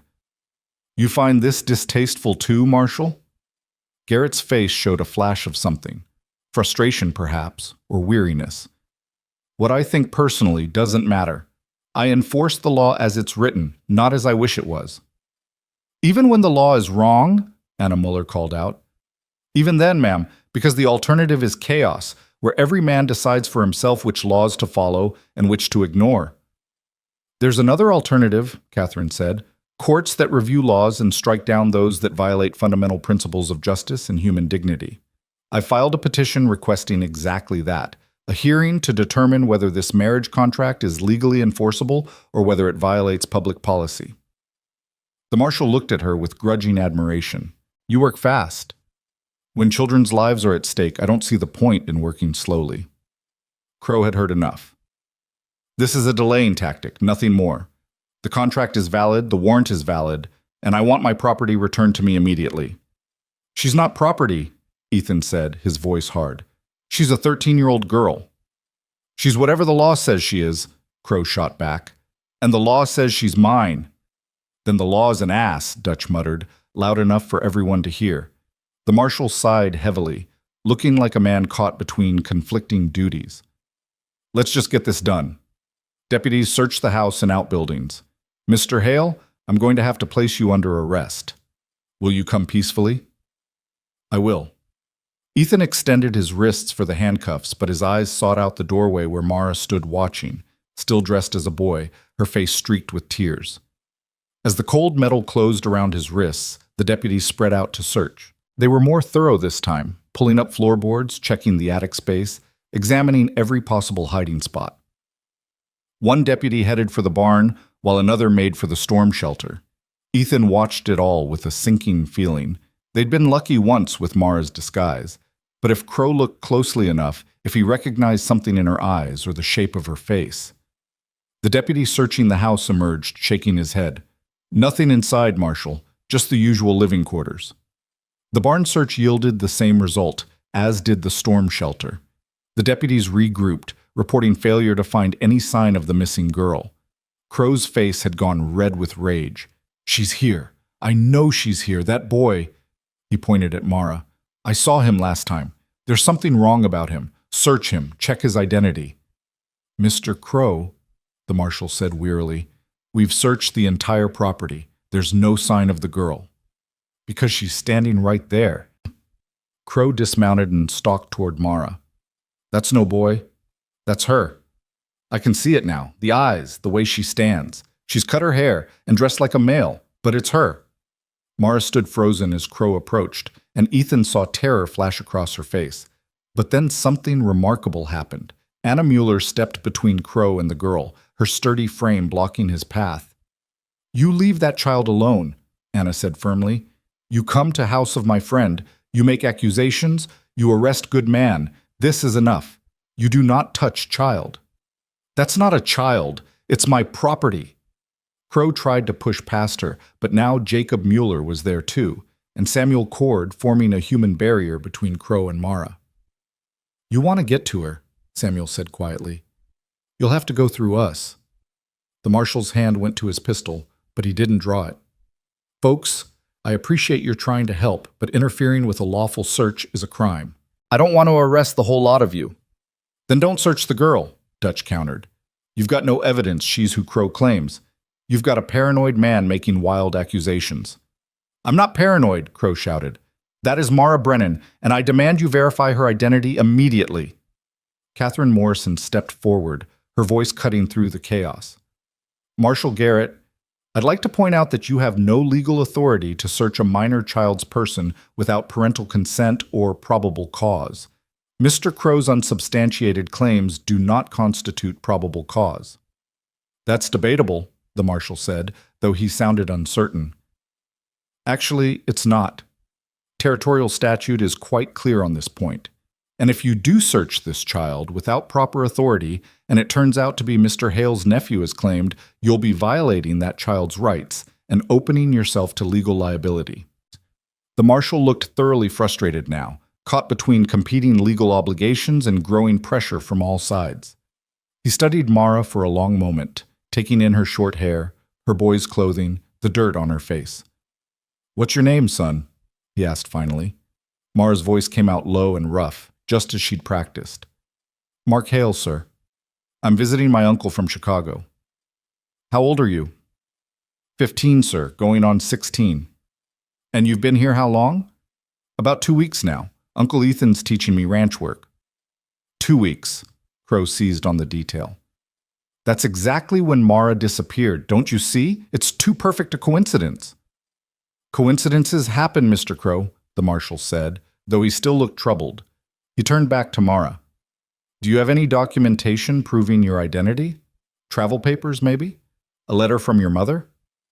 This was the moment that could destroy everything. Mara had no such documentation because Mark Hale didn't exist. But before she could respond, Tom Ridley spoke up. "I've seen the boy around, Marshal. He helped me repair a fence line 3 days ago. Worked hard, didn't complain. Seemed like a regular kid to me." "I saw him too," James Ridley added, "at the general store in town. He was buying supplies for his uncle." They were lying, of course, creating a false history for a fictional person, but they did it so smoothly, so naturally, that even Ethan almost believed them. The marshal looked from face to face, seeing a wall of united testimony. His shoulders sagged slightly. "Mr. Crow, I don't have sufficient evidence to detain this boy on suspicion of being your missing bride. He appears to be exactly who he claims, a visiting nephew helping his uncle with ranch work." "You're making a mistake," Crow said, his voice tight with barely controlled fury. "That is Mara Brennan. I know it. And when the truth comes out, everyone who lied to protect her will face charges." "Maybe so," the marshal agreed. "But until I have proof, I have to go by what I can verify. And right now, all I can verify is that Ethan Hale is under arrest for kidnapping based on your sworn affidavit. Whether that charge holds up in court is another matter." He gestured to his deputies. "Load Mr. Hale onto a horse. We're heading back to Millerville." As the deputies moved to comply, Ethan caught Catherine Morrison's eye. She gave him a small nod, a silent message that she would do everything possible to fight this legally. Then he looked at Mara, who stood trembling but unbroken among her protectors. "Be strong," he said quietly, knowing the words were inadequate but needing to say them anyway. "This isn't over." "I know," she whispered back. "Thank you for everything." They lifted Ethan onto a horse, his hands still cuffed in front of him. As the party prepared to depart, Crow turned to address the assembled ranchers. "You think you've won something here today," he said, his voice dripping with venom. "But this is far from over. That girl is mine by legal right, and I will have her, and every single person who's helped hide her will pay the price. I'll see to that personally." "Big words," Dutch Harrison said, "but threats are cheap. Proving them is another matter." Crow's eyes glittered with malice. "We'll see about that." The marshal's party rode away, taking Ethan with them. As the dust settled, the remaining ranchers gathered closer together, processing what had just happened. Mara collapsed onto the porch steps, shaking so hard her teeth chattered. Anna Mueller sat beside her, wrapping the girl in her arms. "You did so well," Anna murmured. "So brave, so strong." "I was terrified," Mara admitted. "When Mr. Crow looked at me, I thought he knew. I thought it was all over." "But he didn't know for certain," Catherine said, crouching down to Mara's level. "And that uncertainty is what saved you. For now, at least." "What happens next?" Jacob Mueller asked. Catherine stood, her expression grave. "Now we fight this in court. I'll push for an emergency hearing on my petition. If I can get Mara in front of a judge, if I can make the case that this marriage contract is fundamentally unjust, we might be able to get it invalidated." "And if you can't?"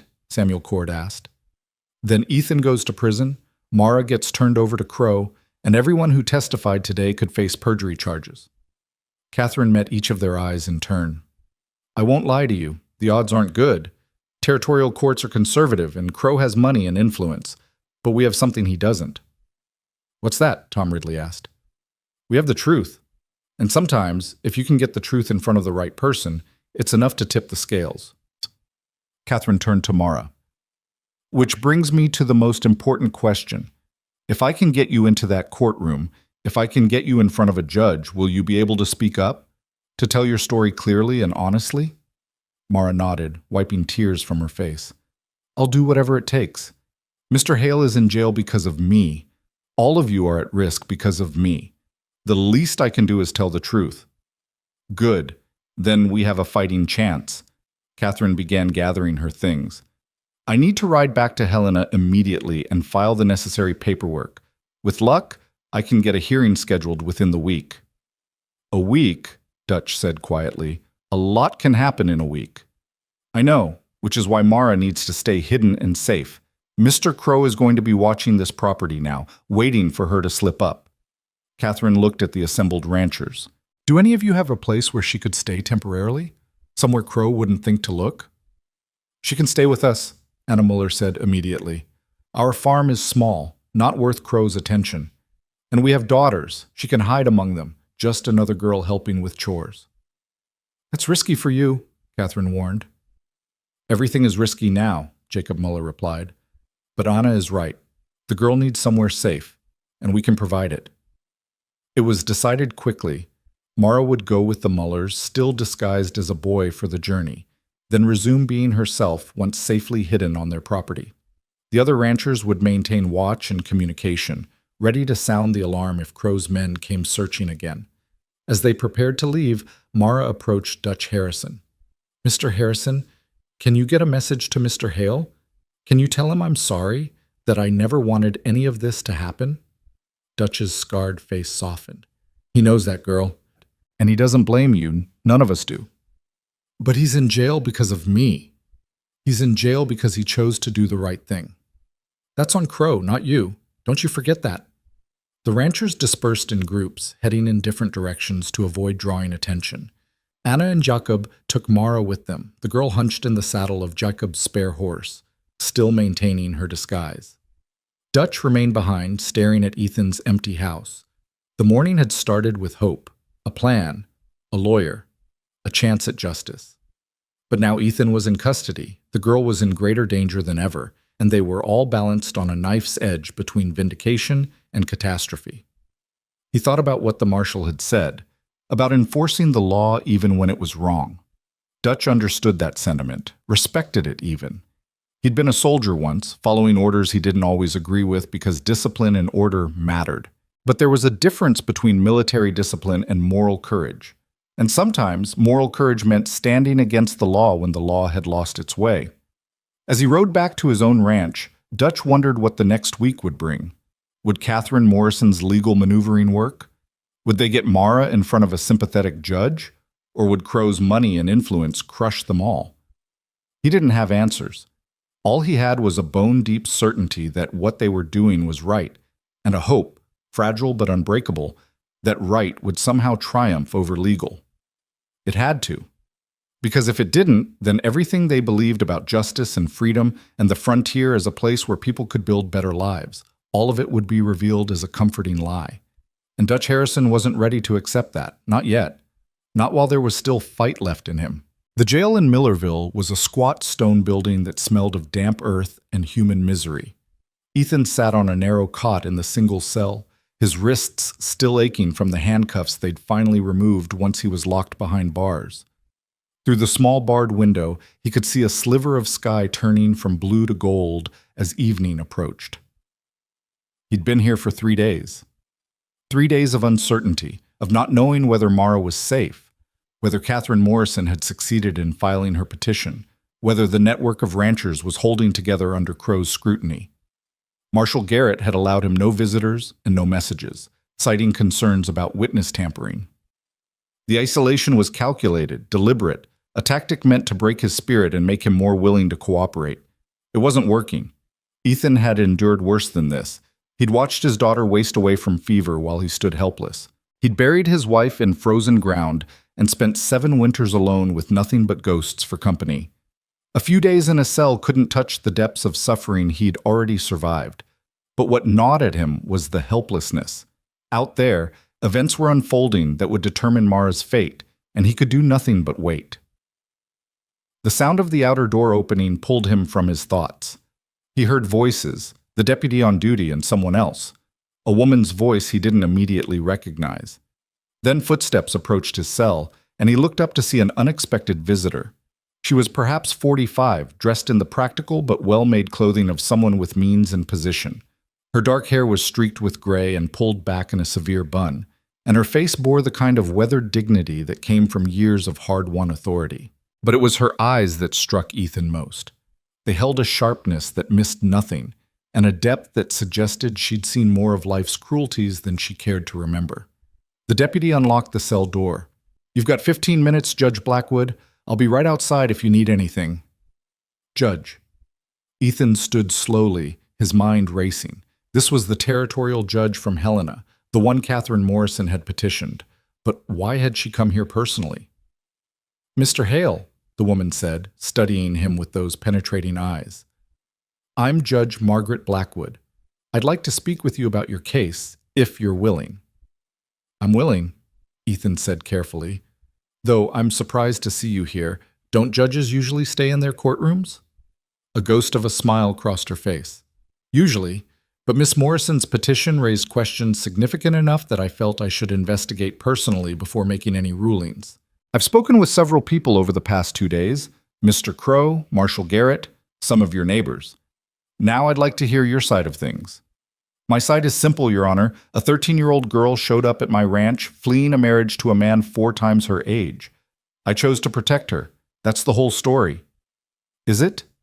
Judge Blackwood settled herself on the narrow bench opposite Ethan's cot, seemingly unbothered by the grim surroundings.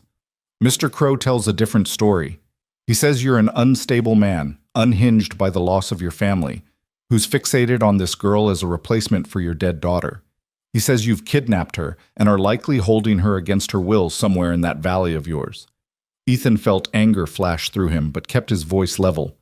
"With respect, Your Honor, Silas Crow is a liar.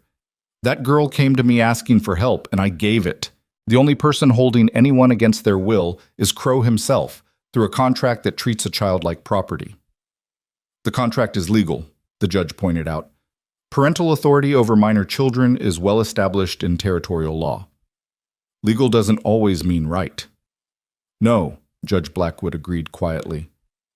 "It doesn't, which is why I'm here." She leaned forward slightly, her gaze intensifying. "Mr. Hale, I need you to understand something. What you've done, protecting this girl, defying a legal contract, harboring what the law considers stolen property, these are serious crimes. If I uphold the warrant and the charges proceed to trial, you could spend the next 10 years in prison." "I understand that." "Do you?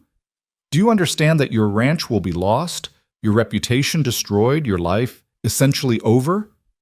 "Yes, Your Honor. I understand all of that." "And yet you don't seem particularly concerned." Ethan met her gaze steadily. "Because some things matter more than my freedom or my property. That girl's life, her future, her right to choose her own path, though those things matter more." Judge Blackwood was silent for a long moment, her expression unreadable. Then she said, "Tell me about your daughter. Emma, wasn't it?" The unexpected shift caught Ethan off guard. What does Emma have to do with this? Perhaps nothing. Perhaps everything. Mr. Crow suggests your judgment is clouded by grief. I'd like to know if he's right. Ethan took a slow breath, fighting the familiar ache that always accompanied thoughts of his lost child. Emma died when she was 12. Scarlet fever. There wasn't anything I could do to save her. No medicine, no treatment that worked. I watched her fade for 3 weeks, and at the end I could only hold her hand and lie to her about how everything would be fine. That must have been terrible. It broke something in me. Broke my wife, too. She died 6 months later, and everyone said it was pneumonia. But I knew better. She died because living in a world without Emma was too painful to bear. He paused, then added, "So yes, I lost my daughter. And yes, that loss has shaped how I see the world, but it hasn't clouded my judgment, Your Honor. If anything, it's made my judgment clearer." "How so?" "Because I know what it means to watch a child suffer and be powerless to help. I know what it feels like to fail someone who trusted you to keep them safe. And when Mara showed up at my ranch, when she looked at me with those terrified eyes and said she was too young to be a wife, I saw a chance to do something I couldn't do for Emma.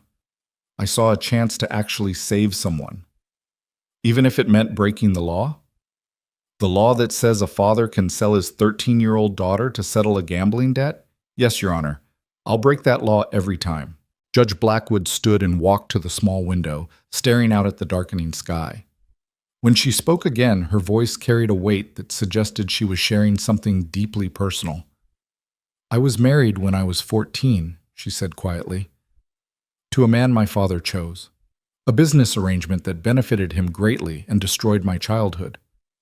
I had no say in the matter, no choice, no escape. And for the first 5 years of that marriage, I lived in a kind of hell I wouldn't wish on my worst enemy." Ethan felt his breath catch. He'd known the judge was a woman of authority and accomplishment, but he hadn't known this. "When my husband died, thrown from a horse when I was 19, I was finally free. I used the inheritance to educate myself, to study law, to build a life on my own terms. It took me 20 years of fighting and clawing and proving myself before I was appointed to the territorial bench. 20 years to earn the right to make decisions about other people's lives." She turned from the window, and Ethan saw something fierce burning in her eyes. "So when I read Miss Morrison's petition, when I saw this case about a 13-year-old girl being contracted into marriage against her will, it struck very close to home. Then you understand why I did what I did." "I understand the impulse. What I need to determine is whether your actions were justified under the law or whether they constitute criminal behavior that must be punished regardless of motive." "And how do you determine that?" "By talking to the girl herself, which is why I've ordered her to appear before me tomorrow morning for a private hearing. Miss Morrison assures me she knows where the girl is hidden and will produce her." Ethan's heart leaped. "Mara's going to testify?" "If Miss Morrison can indeed produce her, yes. I want to hear directly from the child about whether she was kidnapped and held against her will or whether she sought refuge of her own accord. I want to understand what she wants for her own life, regardless of what her father or Mr. Crow might want. She'll tell you the truth, Your Honor. She's the bravest person I've ever met." "We'll see." Judge Blackwood moved toward the cell door, then paused. "One more question, Mr. Hale. If I rule against you, if I determine that the contract is valid and the girl must be returned to Mr. Crow's custody, will you accept that ruling?" It was a test, Ethan realized. The wrong answer could doom everything, but he'd never been good at lying, and he wasn't about to start now. "Honestly, Your Honor, I don't know. I want to say I'd respect the court's decision, but if that decision means sending a child into a situation I know will harm her..." He trailed off, then finished quietly. "I'd like to think I'm a law-abiding man. But I'm a decent man first, and sometimes those two things conflict." Judge Blackwood studied him for a long moment, her expression inscrutable. Then, surprisingly, she nodded. "Thank you for your honesty, Mr. Hale. I'll see you tomorrow at the hearing." She left, and Ethan sank back onto his cot, his mind whirling. Tomorrow. Everything would be decided tomorrow. Mara would stand before a judge and speak her truth, and that truth would either set them all free or condemn them to ruin. He closed his eyes and allowed himself to hope. The next morning dawned clear and cold, with frost coating the windows of the makeshift courtroom in Millerville's town hall. The building was packed with spectators, ranchers and townspeople, curious onlookers and partisan supporters, all crammed into the small space to witness what everyone knew would be a defining moment. Ethan was brought in handcuffed, flanked by 2 deputies. He scanned the crowd and found familiar faces: Dutch Harrison and his wife, Samuel Cord, Jacob and Anna Mueller, Tom and James Ridley. They'd all come to bear witness, to stand with him even if only in presence. And there, seated in the front row beside Catherine Morrison, was Mara. She'd abandoned her boy's disguise and was dressed in a simple but clean dress that Anna Mueller must have provided. Her short hair had been neatly trimmed and combed, and someone had scrubbed her face until it shone. She looked impossibly young sitting there, small and vulnerable, and Ethan felt his chest tighten with protective fury. On the opposite side of the room sat Silas Crow, dressed in his finest suit, flanked by two lawyers who looked expensive and competent. Crow's face was composed, confident, the face of a man who believed the law was on his side and victory was assured.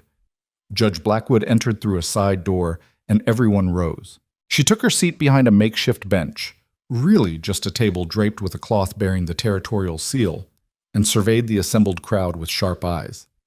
"This is an informal hearing," she began, her voice carrying authority despite the unusual setting. "I'm here to gather testimony and make preliminary rulings on two matters. First, whether the charges against Ethan Hale are substantiated and should proceed to trial. Second, whether the marriage contract between Silas Crow and Mara Brennan is valid and enforceable under territorial law." Murmurs rippled through the crowd. Judge Blackwood raised a hand for silence. "I'll hear from the principals in this matter directly. Mr. Crow, since you're the complainant, you may speak first." Crow stood, his bearing confident and his voice smooth as silk. "Thank you, Your Honor. The facts of this case are straightforward. Thomas Brennan, father of Mara Brennan, entered into a legal and binding contract with me. In exchange for the forgiveness of substantial debts, $5,000, he agreed to give his daughter's hand in marriage. This contract was witnessed, notarized, and filed with the county clerk. It is in every respect a valid legal document.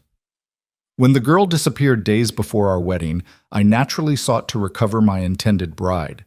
My investigations led me to believe that Ethan Hale had kidnapped her and was holding her against her will. I swore out a complaint, Marshal Garrett investigated, and Mr. Hale was arrested. Now I simply ask that the court uphold the law, return my property to me, and punish those who broke the law by harboring her." He sat down, looking satisfied.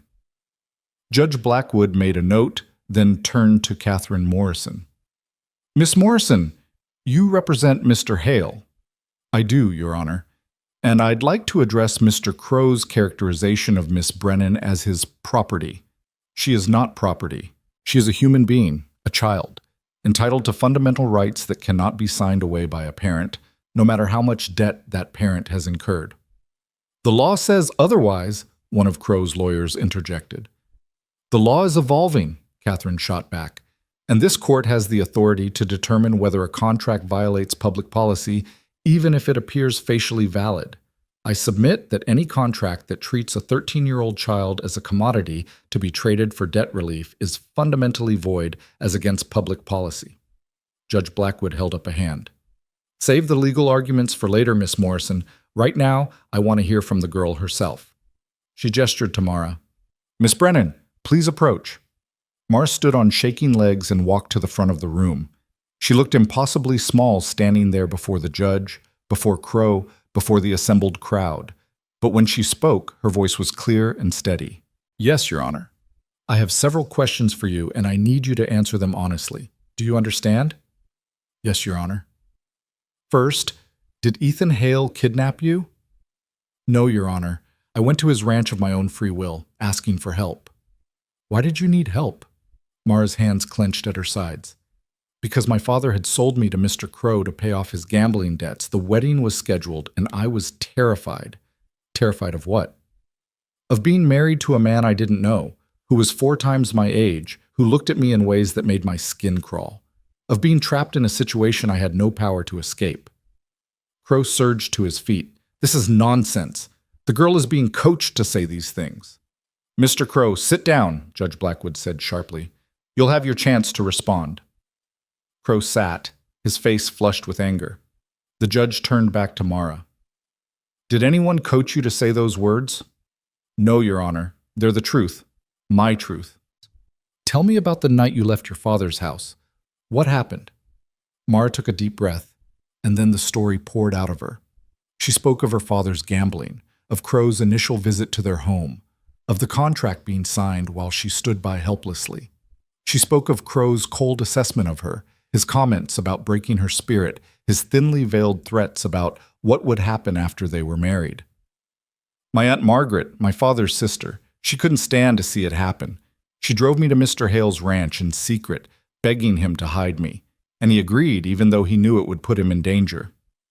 Why did you go to Mr. Hale specifically? Judge Blackwood asked. Because Aunt Margaret said he was a good man who'd lost his own daughter. She thought he might understand, might be willing to help when others wouldn't. And was she right? Yes, Your Honor. Mr. Hale took me in without hesitation. He fed me, protected me, taught me how to hide when searchers came. He never asked for anything in return. He just helped me because it was the right thing to do. Judge Blackwood leaned back in her chair, studying Mara's face. Here's what I need to understand, Miss Brennan. You're 13 years old. Your father has legal authority over you until you reach your majority. By what right do you refuse a marriage he's arranged? The question hung in the air, challenging not just Mara but the very foundation of parental authority. The room fell silent, everyone waiting for her answer. Mara straightened her shoulders, and when she spoke, her voice carried a conviction that belied her years. By the right of being a human being with a soul and a mind of my own. My father may have legal authority, but that doesn't make him right. He sold me to pay his debts. He chose gambling over my welfare, money over my future. And the law might say he's allowed to do that, but that doesn't make it just. Strong words from someone so young. I've had to grow up fast, Your Honor. When the adults in your life fail you, you either give up or you fight. I chose to fight. Judge Blackwood was silent for a long moment. Then she said, Let me ask you directly, Miss Brennan. Do you consent to marry Silas Crow? No, Your Honor. I do not consent. I will never consent. I'm too young to be anyone's wife, and even if I wasn't, I would never choose to marry that man. That man? Judge Blackwood gestured to Crow. Why not? By all accounts, he's wealthy, established, capable of providing for you. Because he doesn't want a wife. He wants a possession, something young and malleable that he can shape to his will. And I refuse to be that for him or for anyone. Crow couldn't contain himself any longer. He stood again, his voice shaking with rage. This is absurd. The girl is a child who doesn't know her own mind. Of course she's frightened of marriage. All young brides are nervous. But that's no reason to void a legal contract. Mr. Crow, Judge Blackwood said coldly, I don't recall inviting you to speak. Sit down or I'll have you removed from this hearing. Crow sat, but his face was mottled with fury. The judge turned back to Mara. You've made your position very clear, Miss Brennan, but I need to ask you something else. If I rule that the contract is valid, that you must honor your father's agreement, what will you do? Mara's face went pale, but her voice remained steady. I'll run, Your Honor. I'll run as far and as fast as I can, and I'll keep running until either I'm free or I'm dead. But I won't marry Silas Crow. Not willingly. Not ever. The bluntness of that statement seemed to shake even Judge Blackwood. She studied Mara for a long moment, then said quietly, You may sit down. As Mara returned to her seat beside Catherine Morrison, the judge called Ethan forward. Mr. Hale, you heard Miss Brennan's testimony. Do you have anything to add? Ethan had spent the last 3 days in jail thinking about what he would say if given the chance. He'd composed speeches in his mind, crafted arguments about justice and morality and the difference between law and right. But now, standing before the judge with Mara's testimony still echoing in the room, all those prepared words seemed inadequate. Your Honor, I'm just a rancher. I don't know much about law or contracts or legal authority, but I know right from wrong. And selling a 13-year-old girl to settle a gambling debt, that's wrong. It doesn't matter if there's a contract or not. It doesn't matter if the law technically allows it. It's wrong, and I wasn't going to stand by and let it happen. Even if standing against it meant breaking the law yourself? Yes, Your Honor, even then. That's a dangerous philosophy, Mr. Hale. If everyone decided for themselves which laws to follow, we'd have chaos. Maybe. But if we follow laws that are fundamentally unjust, if we use legal authority to justify cruelty, then what kind of society are we building? What kind of world are we leaving for the next generation? Judge Blackwood was quiet for a moment, then asked, If I release you from custody but order you to stay away from Miss Brennan to allow her to be returned to her father's custody, will you comply?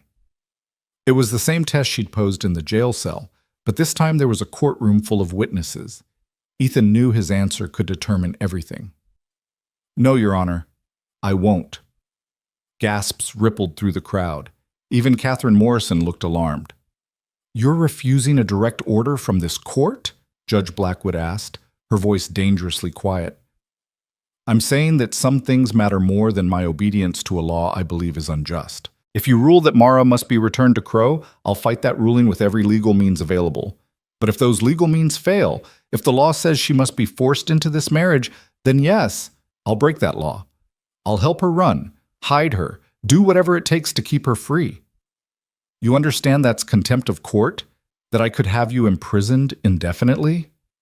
"I understand, Your Honor, but I'd rather spend the rest of my life in prison with a clear conscience than spend one day free knowing I'd abandoned that girl to a fate she didn't choose and doesn't deserve." The room erupted in murmurs and whispers. Judge Blackwood slammed her hand on the table for silence. "Order. I will have order in this courtroom." When the room quieted, she turned to Crow. "Mr. Crow, I have a question for you. Why do you want to marry this particular girl?" Crow blinked, seemingly taken aback by the directness of the question. We have a contract. The agreement was made in good faith. That's not what I asked. Why this girl specifically? You're a wealthy man. You could marry any number of women who would willingly accept your proposal. Why insist on a 13-year-old child who clearly wants nothing to do with you?" Crow's face darkened. "The girl's feelings are irrelevant. Her father gave his word, and I expect that word to be honored." "But why?" Judge Blackwood pressed. "What possible reason could you have for insisting on this match, when the girl herself is so opposed to it?" Crow's mask of civility finally cracked. "Because I paid for her.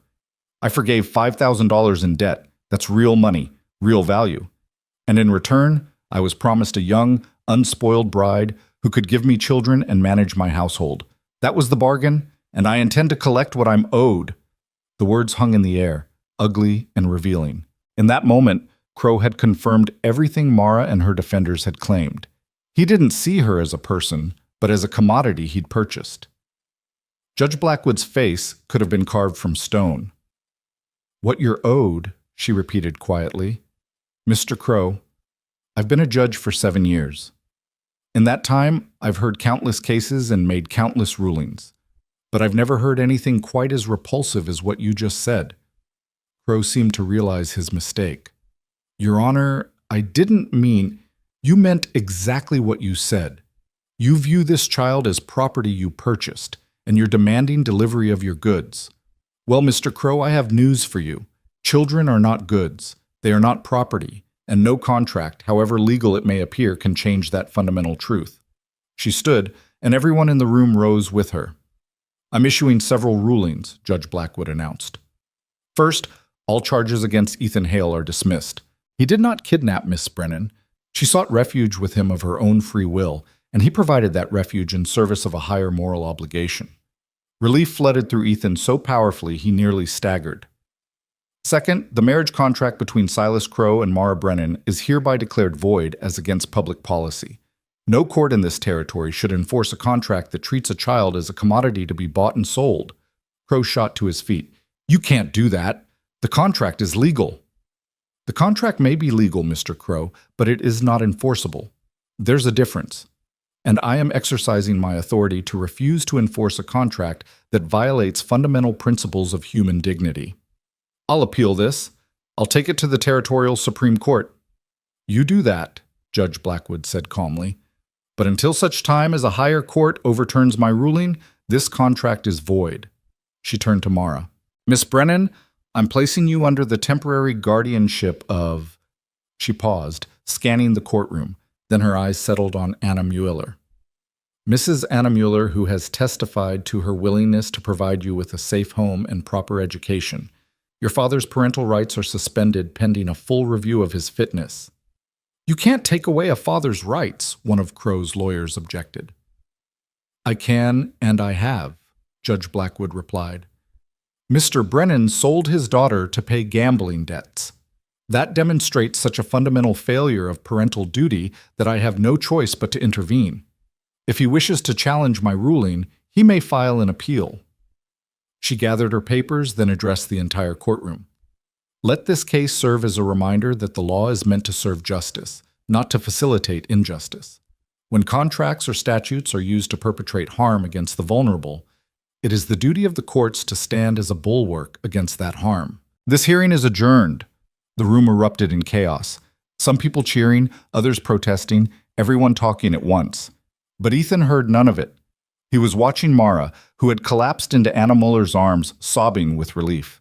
Catherine Morrison was shaking his hand, congratulating him, explaining the technical brilliance of Judge Blackwood's rulings. Dutch Harrison was pounding him on the back.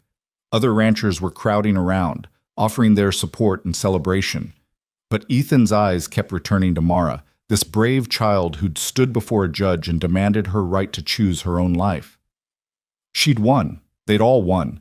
Not through violence or deception, but through truth spoken plainly in a courtroom, heard by a judge who'd had the courage to rule with her conscience rather than her legal precedents. Silas Crowe stormed out of the courtroom, his lawyers trailing behind, already discussing appeals and legal strategies. But everyone knew it was over. Judge Blackwood's ruling had stripped away the veneer of legality that had protected Crowe's intentions, exposed them for what they truly were: the exploitation of a child by a powerful man who believed his money entitled him to anything he wanted. As the crowd began to disperse, Mara broke free from Anna Mueller and ran to Ethan. She threw her arms around him, and he held her while she wept, murmuring soothing words that meant nothing and everything. "Thank you," she whispered against his shoulder. "Thank you for not giving up on me." "Thank you for being brave enough to speak your truth," he replied. "You did this, Mara. You stood up there and told that judge exactly who you are and what you deserve. That took more courage than anything I've ever done." Judge Blackwood approached them, and Mara straightened, wiping her eyes. "Miss Brennan," the judge said gently, "you have a remarkable spirit. Don't ever let anyone break that." "I won't, Your Honor. I promise." The judge turned to Ethan. "Mr. Hale, you took an enormous risk protecting this girl. You could have lost everything." "I know, but she was worth the risk." "Yes," Judge Blackwood agreed. "She was. I hope you'll stay in her life, Mr. Hale. She's going to need good people around her as she grows up." "I intend to, Your Honor. If she'll have me." Mara grabbed his hand. "Always," she said fiercely. "Your family, now." As they walked out of the courthouse into the bright Montana sunshine, Ethan felt something he hadn't experienced in 7 long years: peace. Not the peace of resignation or the peace of surrender, but the peace that came from knowing he'd done the right thing, regardless of cost. Mara was safe. She was free.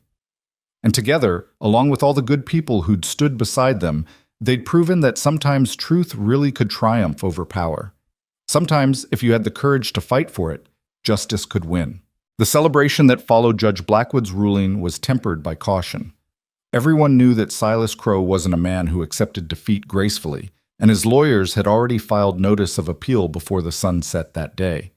But for the moment, standing in the street outside the courthouse with Mara safe beside him and friends surrounding them both, Ethan allowed himself to feel something close to joy.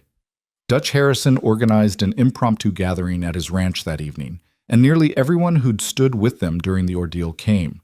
Tables were set up in the yard, food appeared from various kitchens, and for a few hours the valley community forgot about the threat still looming and simply celebrated a victory that had seemed impossible just days earlier. Ethan found himself standing apart from the crowd, watching Mara laugh at something one of the Mueller daughters had said. She looked different now, lighter somehow, as if Judge Blackwood's ruling had lifted a weight she'd been carrying since her father first told her about the arrangement with Crowe. Her short hair had begun to grow out in soft waves, and Anna Mueller had found her clothes that actually fit properly. She was still just a child, but she was a child who'd been given back her future. "You did good, Ethan," a voice said beside him. He turned to find Catherine Morrison, the lawyer who'd made all of this possible through her legal maneuvering and unwavering advocacy. "We all did," Ethan corrected. "I just provided a place to hide. You're the one who found the legal pathway out." Catherine shook her head. "Legal pathways only work if someone has the courage to walk them. You gave that girl sanctuary when no one else would. That took backbone most men don't have." "I did what anyone should have done." But most people wouldn't have. That's the point. She paused, then added more seriously, "You should know that Crow's appeal has teeth. He's hired one of the best legal minds in the territory, and they're arguing that Judge Blackwood overstepped her authority. They're saying she can't void a contract just because she personally finds it distasteful." Ethan felt his stomach tighten. What are the chances they'll succeed? Honestly, maybe 50-50. Judge Blackwood's ruling was bold, maybe too bold for the territorial Supreme Court to uphold. They tend to be conservative on questions of parental authority and contract law. Catherine met his eyes. But here's what matters. Even if they overturn her ruling on the contract, they can't change her dismissal of the criminal charges against you. You're free, and you'll stay free. And Mara's guardianship arrangement stands until someone successfully challenges it, which could take months or years. So she's safe, at least for now? As safe as we can make her. The Mullers have legal custody, and they're good people. They'll protect her while the appeals process plays out. Catherine smiled slightly. And between you and me, I don't think Crow has the stomach for a protracted legal fight. His reputation took a serious hit when Judge Blackwood called him out in open court. People are talking about how he views children as property he can purchase. That kind of talk is bad for business. I hope you're right. Time will tell, but for tonight, try to enjoy this. You earned it. Catherine moved away to join the other guests, and Ethan was left with his thoughts. He understood the precarious nature of their victory, built on one judge's courage and vulnerable to reversal by higher courts. But he also understood that something fundamental had shifted. Mara had spoken her truth in a public forum, and that truth had resonated with people. Word of the hearing was spreading through the territory, carried by those who'd witnessed it and embellished by those who hadn't. The story was becoming legend, a young girl standing up to power, a rancher risking everything to protect her, a judge brave enough to do what was right instead of what was easy. Stories like that mattered. They changed how people thought about law and justice and the obligations they owed to each other. As darkness fell and lanterns were lit around Dutch's yard, Ethan found himself drawn into conversation with the other ranchers. They talked about crops and weather, about cattle prices and water rights, but underneath the mundane topics ran a current of something deeper, a shared understanding that they'd all crossed a line together, and that crossing had bound them into something more than just neighbors. They'd become a community in the truest sense, united by common values rather than just common geography. Later, when many of the families had departed for home, Mara approached Ethan where he sat on Dutch's porch. She settled beside him, her legs dangling off the edge, and for a while they simply sat in comfortable silence. "What happens now?" she asked finally. "Now you go live with the Muellers. You go to school, you learn, you grow up. You get to be a child for a while longer. And you, what happens to you?" Ethan considered the question. His ranch still needed work. His life was still solitary in many ways. But something had changed in him over these past weeks. The grief that had defined him for 7 years hadn't disappeared, but it had shifted somehow, made room for other feelings. Purpose, connection, hope. "I go back to my ranch," he said. "I do my work, and I stay close enough that if you ever need anything, I'm there." "Like family?" "Exactly like family." Mara leaned against his shoulder, and Ethan was struck by how natural the gesture felt. He'd lost his daughter, and this girl wasn't a replacement for Emma. No one could be. But she was something else, something equally precious. She was proof that grief didn't have to be the end of the story, that loss could coexist with love, that helping someone else could heal wounds you thought would never close. "I'm going to make you proud," Mara said quietly. "I'm going to study hard, learn everything I can, and someday I'm going to be a teacher just like Aunt Margaret, and I'm going to help other girls who need someone to stand up for them." "You already make me proud," Ethan replied, "every single day." The weeks that followed established a new rhythm. Mara settled into life with the Muller family, sharing a room with their 2 daughters and throwing herself into her studies with fierce determination. Anna Muller reported that the girl devoured books like a starving person at a feast, reading everything she could get her hands on and asking questions that would challenge scholars twice her age. Ethan visited regularly, always finding some excuse. He needed Jacob's advice on a fence repair. He had extra vegetables from his garden to share. He was passing through on his way to town. Everyone knew the real reason, and no one minded. Watching Ethan and Mara together, seeing the bond that had formed between them, reminded people of what they'd fought for and why it had mattered. Silas Crow's appeal moved slowly through the legal system, as such things always did. In the meantime, the man himself seemed to retreat from public life. His businesses continued operating, but he rarely showed his face in Millerville anymore. Rumor had it that he had taken up residence in Helena, where people didn't know about the scandal, and he could conduct his affairs without being reminded of his public humiliation. Thomas Brennan, Mara's father, had disappeared entirely. Some said he'd gone east, fleeing his shame. Others claimed he'd headed west to California, seeking his fortune in the gold fields.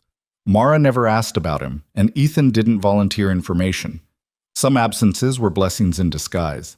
As autumn gave way to winter, Ethan found himself invited to Sunday dinners at various ranches throughout the valley. Dutch and his wife had him over regularly, as did the Cords and the Ridleys. Even old Walter Chen insisted Ethan visit his small farm to sample his wife's cooking. These gatherings felt significant, like he was being woven back into the fabric of community life after years of self-imposed isolation. During one particularly cold December evening at the Mullers' farm, Ethan sat by the fire with Jacob while the women and children worked in the kitchen preparing supper.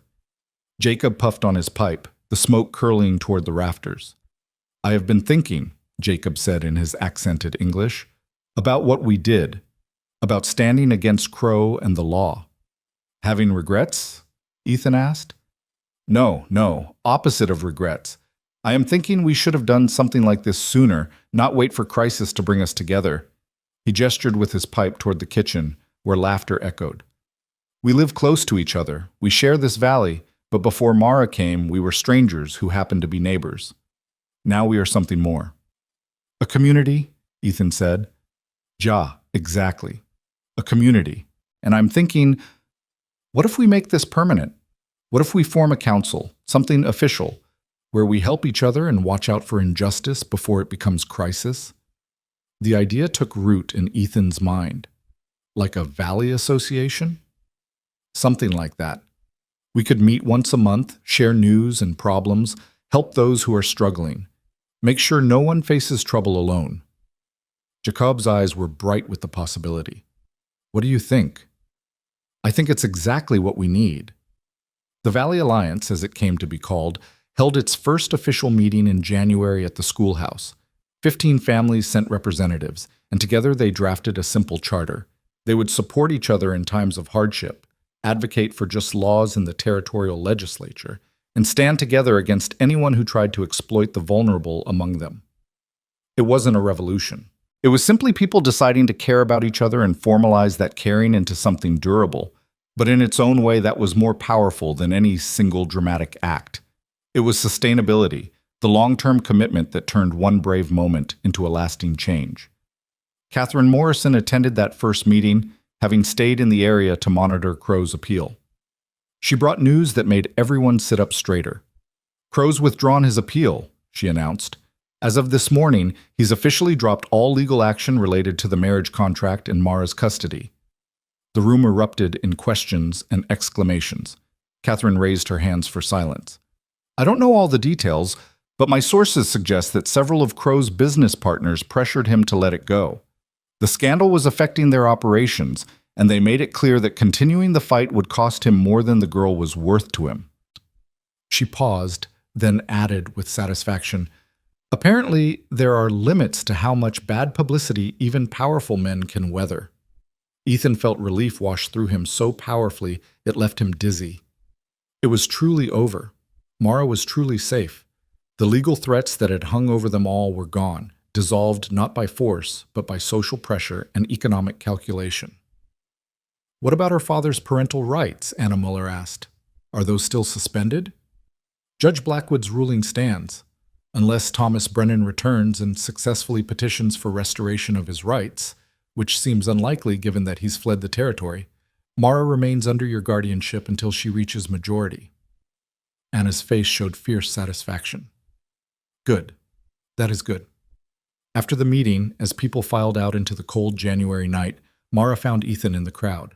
She'd grown in the months since the hearing, her face losing some of its childish softness, and beginning to show hints of the woman she would become. "It's really over?" she asked. "Mr. Crow isn't going to try to take me anymore?" "It's really over," Ethan confirmed. "You're free, Mara, completely free." She threw her arms around him in an impulsive hug, and Ethan held her, marveling at how far they'd both come since that dusky evening when she'd first appeared at his ranch, frightened and desperate. "I couldn't have done it without you," she whispered. "Yes, you could have. You're the strongest person I know, but I'm glad you didn't have to do it alone." The months turned into years with the steady inevitability of seasons changing. Mara flourished under the Mueller's care, excelling in her studies and becoming an integral part of their family while maintaining her close bond with Ethan. She spent weekends and summers at his ranch, helping with chores and filling the old house with conversation and laughter. During those visits, Ethan taught her practical skills: how to mend fences, how to read the weather, how to gentle a skittish horse. But more importantly, they talked. About her dreams of becoming a teacher, about the books she was reading, about the world she hoped to help build. Ethan found himself seeing the future through her eyes, and it looked brighter than anything he'd imagined possible during those dark years after Emma's death. The valley continued to change as well. The alliance grew stronger, attracting new families who were drawn by the community's reputation for looking out for its members. They established a lending library, organized barn raisings for newcomers, and successfully lobbied the territorial legislature for a new school building. Judge Margaret Blackwood visited twice more, officially to review Mara's custody arrangement, but really, Ethan suspected, to see how the girl was progressing. Each time she seemed pleased with what she found, a thriving child becoming an educated young woman, surrounded by people who valued her for who she was, rather than what she could be worth to them. On her second visit, the judge pulled Ethan aside for a private conversation. "You know," she said, "I've presided over hundreds of cases in my years on the bench. Most of them blur together after a while. But I'll never forget this one. Never forget that girl standing in front of me saying she was too young to be a wife, or you saying you'd break the law before you'd let her be harmed." "We just did what was right," Ethan said. "That's rarer than you think. Most people know what's right but lack the courage to act on it. You had that courage, and it made all the difference." She paused, then added, "Cases like this are why I became a judge. To stand between power and vulnerability, to give voice to those who otherwise wouldn't be heard. Thank you for reminding me why that matters." When Mara turned 16, the Mullers organized a birthday celebration that drew half the valley. She'd grown tall and confident, her short hair now long enough to braid, her eyes still holding that fierce intelligence that had first struck Ethan. She'd become fluent in German from living with the Muellers, had read her way through every book in the lending library, and had already been accepted as a teacher's apprentice at the new school that would open the following fall. During the celebration, she sought out Ethan where he stood on the edge of the crowd, watching the festivities with quiet satisfaction. "I want to show you something," she said, leading him to a quiet corner of the barn. From her pocket, she withdrew a folded piece of paper, carefully preserved and obviously precious to her. Ethan unfolded it and found himself looking at a letter of acceptance from the Montana Territorial Normal School, the training institution for teachers. The letter was dated for the following year, after she completed her apprenticeship. "Anna and Jacob are going to help with tuition," Mara explained, her voice bright with excitement. "And I've been saving money from tutoring the younger children. I'll be able to attend for 2 full years, get my teaching certificate, and then I can work anywhere in the territory." "Mara, that's wonderful. Your Aunt Margaret would be so proud." "I think she would be. I wish I could tell her, but she moved to California last year and we've lost touch." Mara's expression grew more serious. "But I wanted to tell you first, before anyone else, because none of this would have been possible if you hadn't given me a chance at a future." "You gave yourself that chance. You stood up and fought for it." "Maybe, but I couldn't have fought alone." She reached out and took his hand. "When I was 13 and everything seemed hopeless, you were the only person who saw me as someone worth saving. Not because of what I could give you or what I was worth in a contract, but just because I was a person who deserved better. That changed everything for me." Ethan felt his throat tighten with emotion. "You changed everything for me too." I was barely living before you showed up, just going through the motions, counting down the days until I could join Emma and Sarah. But you reminded me that life is worth living, that there are still people worth fighting for." They stood together in the quiet barn, the sounds of celebration muted by distance, and Ethan thought about the strange path that had brought them to this moment. If Mara's father hadn't gambled away his fortune, if Crow hadn't proposed his terrible contract, if Margaret Brennan hadn't had the courage to drive her niece to a stranger's ranch, none of this would have happened. The community wouldn't have been forged in the fire of standing together, Ethan wouldn't have found his way back from grief, and Mara wouldn't have discovered the strength she'd needed to claim her own life. It was a terrible thing to acknowledge, that sometimes good could come from bad, that redemption could grow from ashes. But it was also true. The years continued their steady march. Mara completed her apprenticeship and attended the normal school, excelling in her studies and returning each summer to work in the Valley School. She was a natural teacher, firm but kind, demanding but patient, with a particular gift for reaching students who struggled or felt overlooked. Ethan watched her blossom into the woman she was meant to be, and with each passing year he felt his own grief transform into something softer, more bearable. He would always miss Emma and Sarah. That hole in his heart would never completely heal, but it no longer consumed him. He'd found a way to honor their memory by living fully, by caring for others, by being the kind of man who could be counted on when someone needed help. The ranch prospered modestly under his renewed attention. He hired a young man from town to help with the heavier work, and together they expanded the operation, adding new pastures and improving the livestock. It would never make him wealthy, but it provided a comfortable life and kept him connected to the land he loved. Dutch Harrison often joked that Ethan had become the valley's unofficial conscience, the person people turned to when they needed advice or support. Ethan deflected the praise, but he couldn't deny that his role in the community had evolved. People trusted him, respected him, sought his counsel. It was a responsibility he took seriously, always remembering that his credibility had been earned by standing up for what was right when it would have been easier to look away. When Mara turned 21, she received her teaching certificate and her first official appointment as the head teacher at the Valley School that had been built largely because of the Alliance's advocacy. The position came with a small house adjacent to the schoolyard, and Mara moved in with characteristic determination, decorating the space with books and maps and a photograph of her Aunt Margaret that she'd somehow managed to obtain. Ethan helped her move, carrying boxes of supplies and setting up furniture. As they worked, he marveled at how completely she'd transformed from that frightened 13-year-old into this confident, educated woman with a clear sense of purpose. "You know," Mara said as they took a break on the porch of her new house, "I've been thinking about writing a book, about what happened, about the hearing and Judge Blackwood's ruling. I think there are lessons in it that other people need to hear." "That's ambitious."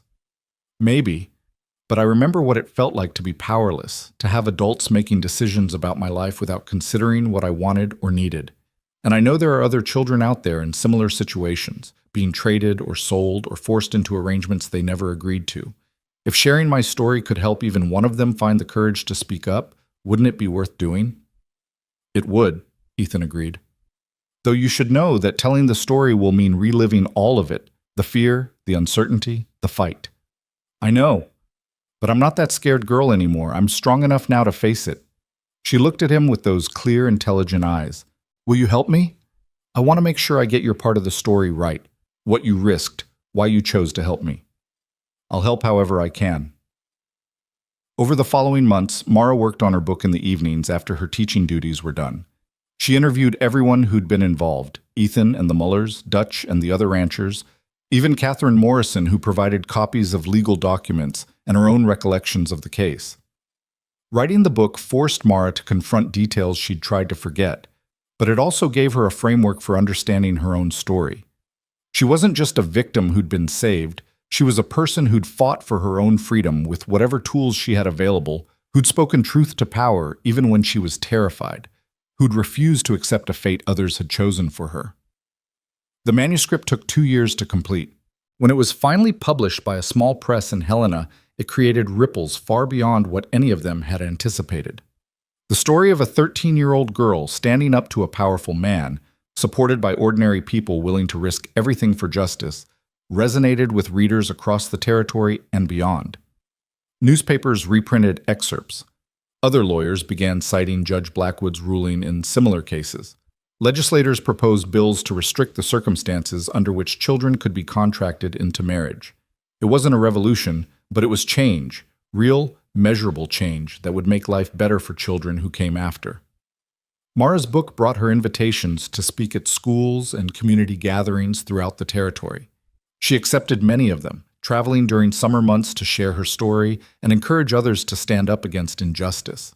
Everywhere she went, she emphasized the same message: that ordinary people doing the right thing could accomplish extraordinary things, that the law was meant to serve justice rather than replace it, and that children deserve to have their voices heard. On one of these speaking tours, she returned to Millerville for the first time since the hearing. The town had changed in the intervening years. Silas Crow had sold most of his holdings and moved permanently to the East Coast, his businesses absorbed by other entrepreneurs. The community seemed lighter without his looming presence, more willing to challenge authority and question arrangements that might once have gone unexamined. Mara's speech at the Millerville Town Hall drew a standing-room-only crowd. She spoke for an hour, telling her story with eloquence and passion, then opened the floor for questions. An elderly woman in the back raised her hand. "I remember when you disappeared," the woman said. "There was such a fuss, and most people assumed you were being selfish, running away from a perfectly good marriage to an important man. But hearing you tell it now, I understand how wrong we were. How could we have been so blind?" Mara's answer was gentle but firm. Because powerful men shape the stories we tell ourselves. Mr. Crow was respected and wealthy, so people assumed his intentions must be honorable.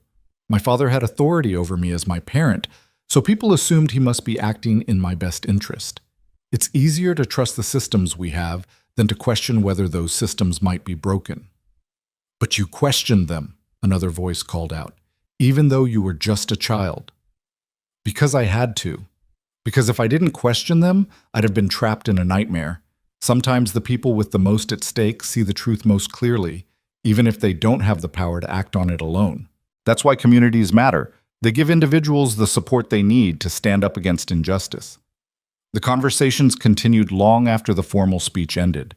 People wanted to share their own stories, their own experiences with powerlessness, and with finding the courage to resist. Mara listened to each one with the same attention she gave her students, offering encouragement and practical advice. Watching from the back of the hall, Ethan felt pride surge through him. This was what he'd hoped for when he first sheltered that frightened girl, that she'd have the chance to grow, to learn, to become who she was meant to be. But she'd exceeded every hope he'd had, transforming her own suffering into a catalyst for change that reached far beyond the valley where it had begun. After the event, as they rode back toward the valley together, Mara was quiet for a long time. Finally, she said, "Thank you for coming with me today. I wasn't sure I could face Millerville alone. You didn't need me there. You handled it beautifully." "Maybe, but it helped knowing you were there, that I wasn't facing it alone."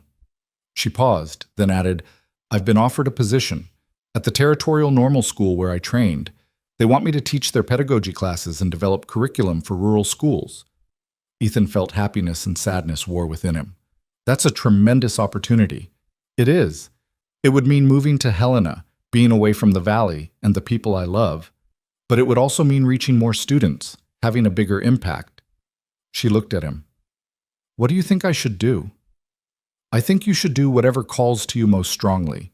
You've earned the right to choose your own path, Mara. Don't let anyone else, including me, make that choice for you." She smiled, but there were tears in her eyes. "You know what's strange? For years I dreamed about being free, about having choices. And now that I have them, making those choices is terrifying. That's because freedom comes with responsibility. You're not just choosing for yourself, you're choosing what kind of impact you want to have on the world. That's heavy stuff." "What would you choose if you were me?" Ethan thought carefully before answering. "I'd choose the thing that lets me help the most people. You've already proven you can make a difference in a single classroom. But if you can make a difference in how teachers across the territory are trained, think about how many children's lives you could touch. That seems worth the sacrifice of leaving home." Mara nodded slowly.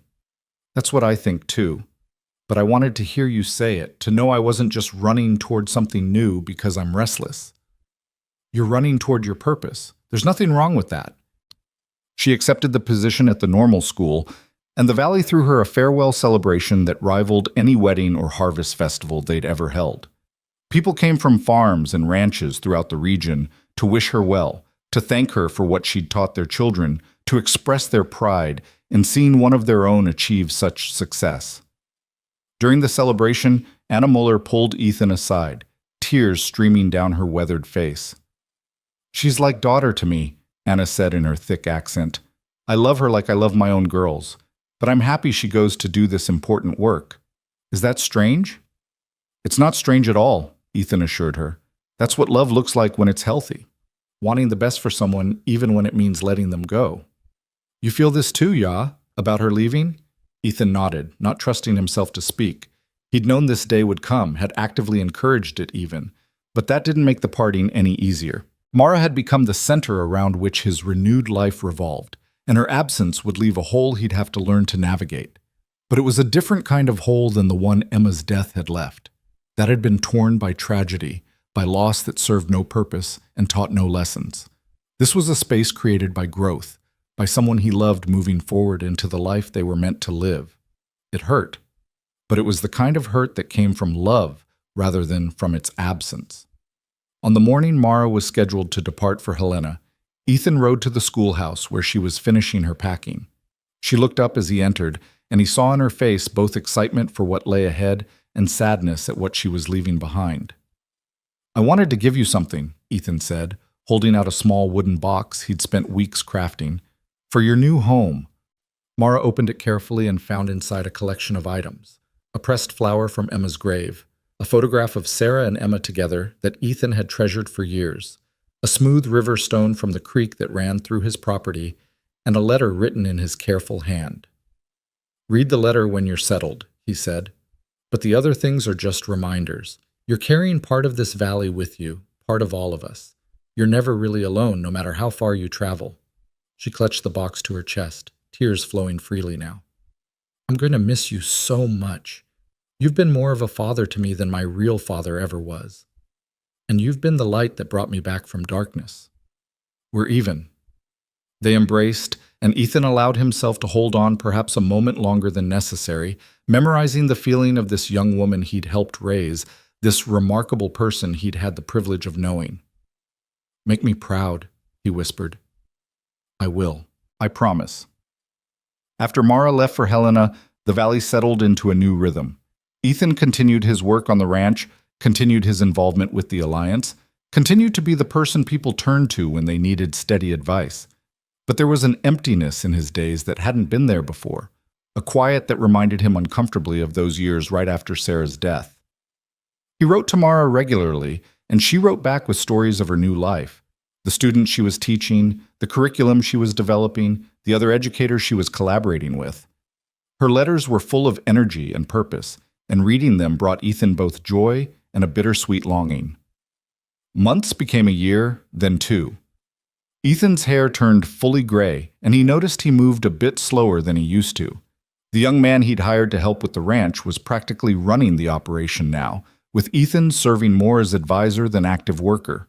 It was strange to acknowledge his own aging, to realize that he'd somehow become an elder statesman without quite noticing the transition. One late afternoon in early autumn, almost exactly 10 years after Mara had first appeared at his ranch, Ethan was mending harness leather on his porch when he saw a horse and rider approaching. Something about the rider's posture was familiar, and as they drew closer, his heart began to race. It was Mara. She'd changed in the 2 years since he'd last seen her in person. She was 23 now, fully an adult, with an air of authority and confidence that came from having found her place in the world. But when she dismounted and smiled at him, he saw in her face echoes of the frightened 13-year-old who'd once stood in this very spot and asked for help. "Hello, Ethan," she said simply. "Mara." He stood, his legs protesting the sudden movement. "What are you doing here? I thought the fall semester just started." "It did, but I asked for a few days' leave because I needed to see you, needed to tell you something in person rather than in a letter." Concern flooded through him. "Is something wrong? Are you in trouble?" No, nothing like that. She laughed, and the sound was pure joy. Actually, something's very right. The territorial legislature just passed new legislation, the Child Protection Act. It restricts the circumstances under which parents can contract their minor children into marriage, establishes a minimum age of 16 with judicial review required, and gives children the right to contest such arrangements before they're enforced. Ethan felt his breath catch. That's remarkable. It's partly because of us, because of the story we told, the case Judge Blackwood ruled on, the book that documented it all. Legislators cited it specifically during the debates. We changed the law, Ethan. We actually changed the law. He sat back down, suddenly overwhelmed. They'd changed the law. What had started as one man choosing to help one frightened girl had rippled outward until it touched the fundamental legal framework of the territory. Children throughout Montana would now have protections that hadn't existed before, rights that couldn't be signed away by parents treating them as property. Emma would have been proud, he said quietly. If she'd lived, she would have been so proud of what you've accomplished. I hope so. I like to think she's watching somehow, that she knows the good that came from her father's kindness. Mara sat beside him on the porch, in the same spot she'd occupied so many times over the years. But I also came to tell you something else. The normal school wants to expand to create satellite programs in rural communities. They want me to head the program, to travel throughout the territory training teachers in their own communities. That sounds perfect for you. It does. But there's a catch. I'd need to establish a headquarters somewhere central, somewhere I could operate from between my travels. She looked at him with hope shining in her eyes. I was thinking about the valley, about maybe building a small house near here, close to the people who first believed in me. Ethan felt warmth spread through his chest. You want to come home? If that's all right. I don't want to presume, but I thought, it's more than all right. It's perfect. They sat together as the sun descended toward the Bitterroot Range, painting the sky in shades of gold and crimson. Ethan thought about the journey they'd both taken, from that desperate night when a girl had shown up asking for help to this moment, when that same girl, now a woman of accomplishment and purpose, was choosing to return to the place where her new life had begun. Can I ask you something? Mara said softly. Do you ever wonder what would have happened if Aunt Margaret had brought me to someone else's ranch? If some other person had been the one to make that choice? Sometimes, Ethan admitted, but I try not to dwell on it. All I know is that you came to me, and I made the only choice I could live with. Everything that followed came from that moment. You saved my life that night. You know that, right? Not just from Mr. Crow, but from giving up on myself. I was ready to accept that my life didn't matter, that I was just property to be traded. And you showed me something different. You showed yourself something different. I just provided the space for you to see it. They talked until full darkness fell, catching up on 2 years of letters that could never capture everything worth sharing. Mara told him about her students, about the teachers she'd trained, about the slow but steady progress she was seeing in attitudes toward children's rights. Ethan told her about the valley, about new families who'd joined the alliance, about Dutch Harrison's oldest daughter who'd just married and was expecting the valley's first fourth-generation child. As the evening grew late and the temperature dropped, Mara stood to leave for the Mueller's farm where she'd be staying during her visit. Before I go, she said, I want to thank you, again and for always. You gave me my life back when I'd lost all hope. You stood between me and harm when it would have been easier to look away. And you taught me that courage isn't about never being afraid. It's about doing the right thing even when you're terrified. You taught me something too, Ethan replied. You taught me that grief doesn't have to be the end of the story, that love can survive loss, that purpose can emerge from pain, and that sometimes saving someone else is how you save yourself. She hugged him tightly, and in that embrace, Ethan felt the completion of a circle that had begun 10 years earlier. The frightened child who'd sought his protection had become the confident woman who'd chosen to return, and in that transformation lay redemption for both of them. After Mara rode away into the darkness, Ethan remained on his porch, staring up at the stars scattered across the vast Montana sky. He thought about Emma, buried on the hill behind his house, and Sarah, resting beside her. He thought about the years of isolation and grief, of surviving rather than living. And he thought about a dust-covered wagon appearing at dusk, carrying a desperate woman and a frightened girl who would change everything.